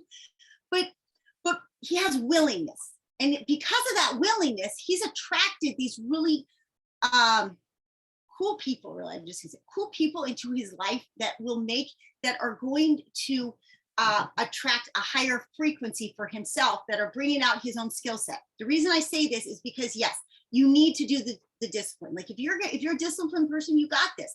If you are accountable to yourself, you've got this. If you have the courage to go deep into those emotions, the willingness to embrace them, the boundaries to be like, this is me time, you don't really need us. But most people don't have all 5 of those things. Like we said, it's normal. It's just, but it's okay if you don't think you can. I'm here to say, like, look, you really, it becomes self-perpetuating. You start with willingness, you get such a positive affirmation from that or reaction from the world, and things start to fall into place that you're like, ooh, okay, well, maybe I'm going to be more disciplined. Maybe I'm going to do this journaling activity. And then you keep on it over and over. And I really think that the accountability becomes the biggest factor that people probably like. Even if with the willingness, I can tell you for Victor, he will absolutely get on this platform and he'd say, like, I am just not accountable. And he hasn't been to the point that he's like, Gabi, because he's not going to be accountable to me. I'm his wife. Doesn't work that way. To say, Gabi, I need you to hold me accountable to this. So I was telling him, you just need to go get a coach. He's like, well, there's no one that coaches this stuff in the way you guys coach it. So I go, well, hire your daughters. Like they can help you through this to keep you accountable. Accountability is huge. We kind of know all these other things we need to do, but in the mastermind group, the big thing is that we're keeping you accountable and giving you the exact step by step. I have this gift that I can see people's staircase way before we do it. So way before they see it for themselves. So just as a quick recap, you are doing 9 weeks, 2-hour coaching calls. I should just step in by saying, just like today, it went over 2 hours. I will try really hard in the group coaching calls. Gabi will keep me on point so I don't go past 2 hours, but we will try to make it so we present in only an hour and it's an hour of dialogue. Okay, you'll have an assignment every day. You're going to have all this other stuff that we're going to give you for meditations to do, and the chakra healing course and nutrition, all mindset transformation. All of this, yes, would be valued over $4,000, but we decided that we feel like, when we go out for one beer or a cup of coffee together, it's $10, like $10 a day. In some places, just one person. Some places you go get a beer or a drink. It's $10. Yeah, so we sat down for a long time to decide what is the price point. I said, you know what, for this first round, because I think it's so important for us, we're going $630. Okay, 63 days, $10 a day, kind of making it hard for you to not say, like, I'm not worth $10 a day. If you're going to tell me you're not worth $10 a day, we need to get on the phone and talk, because I know that that's not true. Every single person is worth about $1 million a day. But I totally believe that you show up here and I'm asking you for 15 minutes. I've coached people for 30 years. Okay. I know what it takes. I know there's this point. If I don't charge enough, and it's probably close to, I'm almost not charging enough, but if I don't charge enough, they don't do the work. But if I charge too much, they don't take that first step. I'm pretty much giving you permission, take the first step, okay? Now, what I really want you to do though is one-on-one coaching with it. So that's for the group, it's $630. We're gonna go 9 weeks. You're gonna meet with us once a week. We're also going to, and the timing of what we do, I'm actually going to get some feedback from during the week of everybody who signs up and kind of play off. I might do 2 different times, like every other week, because I know everyone's schedules are different. I was kind of leaning towards early on a Saturday morning because nobody has work. And I know Sunday, a lot of people have church. And so I was leaning towards Saturday morning, but we could do it Sunday evening too, if that's more consistent. But my passion is coaching. I love to coach. Okay. I think it's because I just love the idea of seeing the staircase and knowing that I have this gift to take you just to the next step, just there, and not be like, you got to get to the top one. I can get you to the top one. So I really encourage you to add on one-on-one coaching. You also, to make it more affordable, we make it a little bit different. I have a little bit more experience, so I charge a little bit more for coaching than Gabi does. But Gabi has amazing skill set too. She totally understands the stuff at a very deep level. The thing with coaching is we give you this whole framework. And I know that just with the framework alone, you can make amazing progress. But this is the reason why I think coaching is so important. Is part of your hero's journey is needing to tell your hero's journey. And I think with coaching, so much magic happens for people when they get to share their story. When you get to share your hurt or your frustration, or like just get to offload, like, but this is why. It's part of it. You have to have this defense part, like, but I need to tell you why I sucked before. I totally am willing to step into this, but can you just understand? And I'm like, yeah, I do. I totally understand. And I want to hear your story because your story is special. And that's what makes coaching really, that's the magic of coaching. It's not that you go and tell me like, well, I ate this and I'm a type 7 or I'm a type 9 or I'm a type 4 and I did this. I know that. I already know this about you. If I work with you, I'm already picking up on it in dialogue. But I know that you tell me your story and it's relatable, first of all, because I've experienced a lot in life and I kind of know, like, yeah, I know exactly what you're feeling. 5 kids, a marriage for a really long time. Like, there's a lot of life lessons that have happened to me over that. And there was a lot of, I pivoted 90 degrees so many times in my life because of taking that, like, not accepting that that's just how it is. So if you do end up joining the mastermind, I encourage you either add coaching with me. I charge $125 a week for a one-on-one session. Gabi charges $75 for a one-on-one session.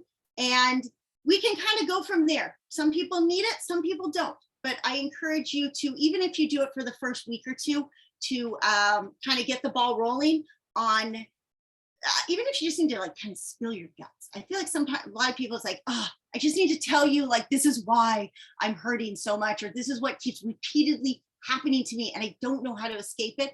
It does help me personalize it for you, or Gabi can personalize it for you. So my mom has a saying that she always tells us. She's like, when you're telling me something, I just want the bottom line up front. So this is the bottom line up front. It's time for you to own your power. And it's not because of some selfless service that you need to serve the world. That's great, but that's after the fact. It's time for you to own your power because you deserve it.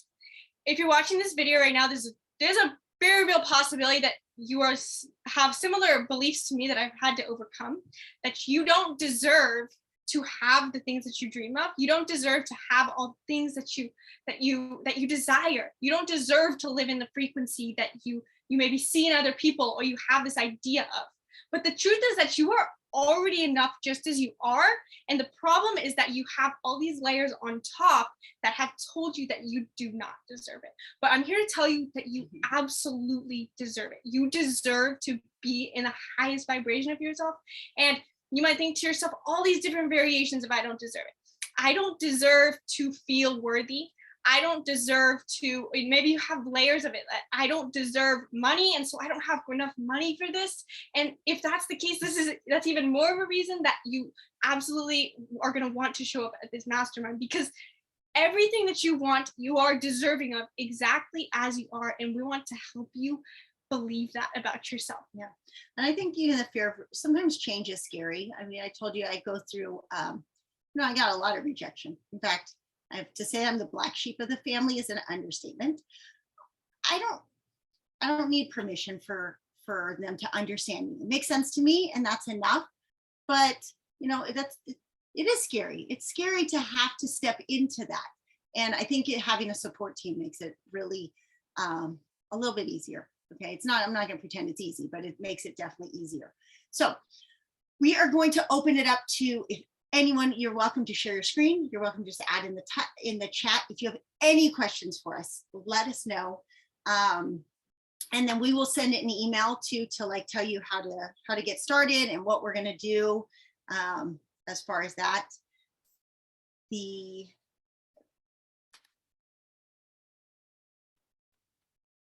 and if you guys don't want to ask questions yet, that's okay. If you do get started in it, and you guys are going to do any one-on-one coaching, I really would love in the email, I'll tell you, I would love to sit down with you before next Saturday and just kind of help direct you in the most efficient, because bottom line up front, right? That's my thing.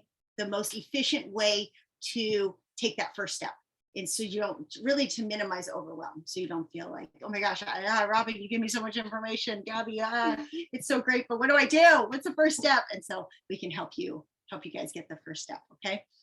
We really thank you guys for sticking with us. I apologize it was so long. Hopefully. Thank you guys for joining us. I hope this helped you guys get an idea of how you can step into your sense of empowerment, and that you are absolutely capable. All right. Bye.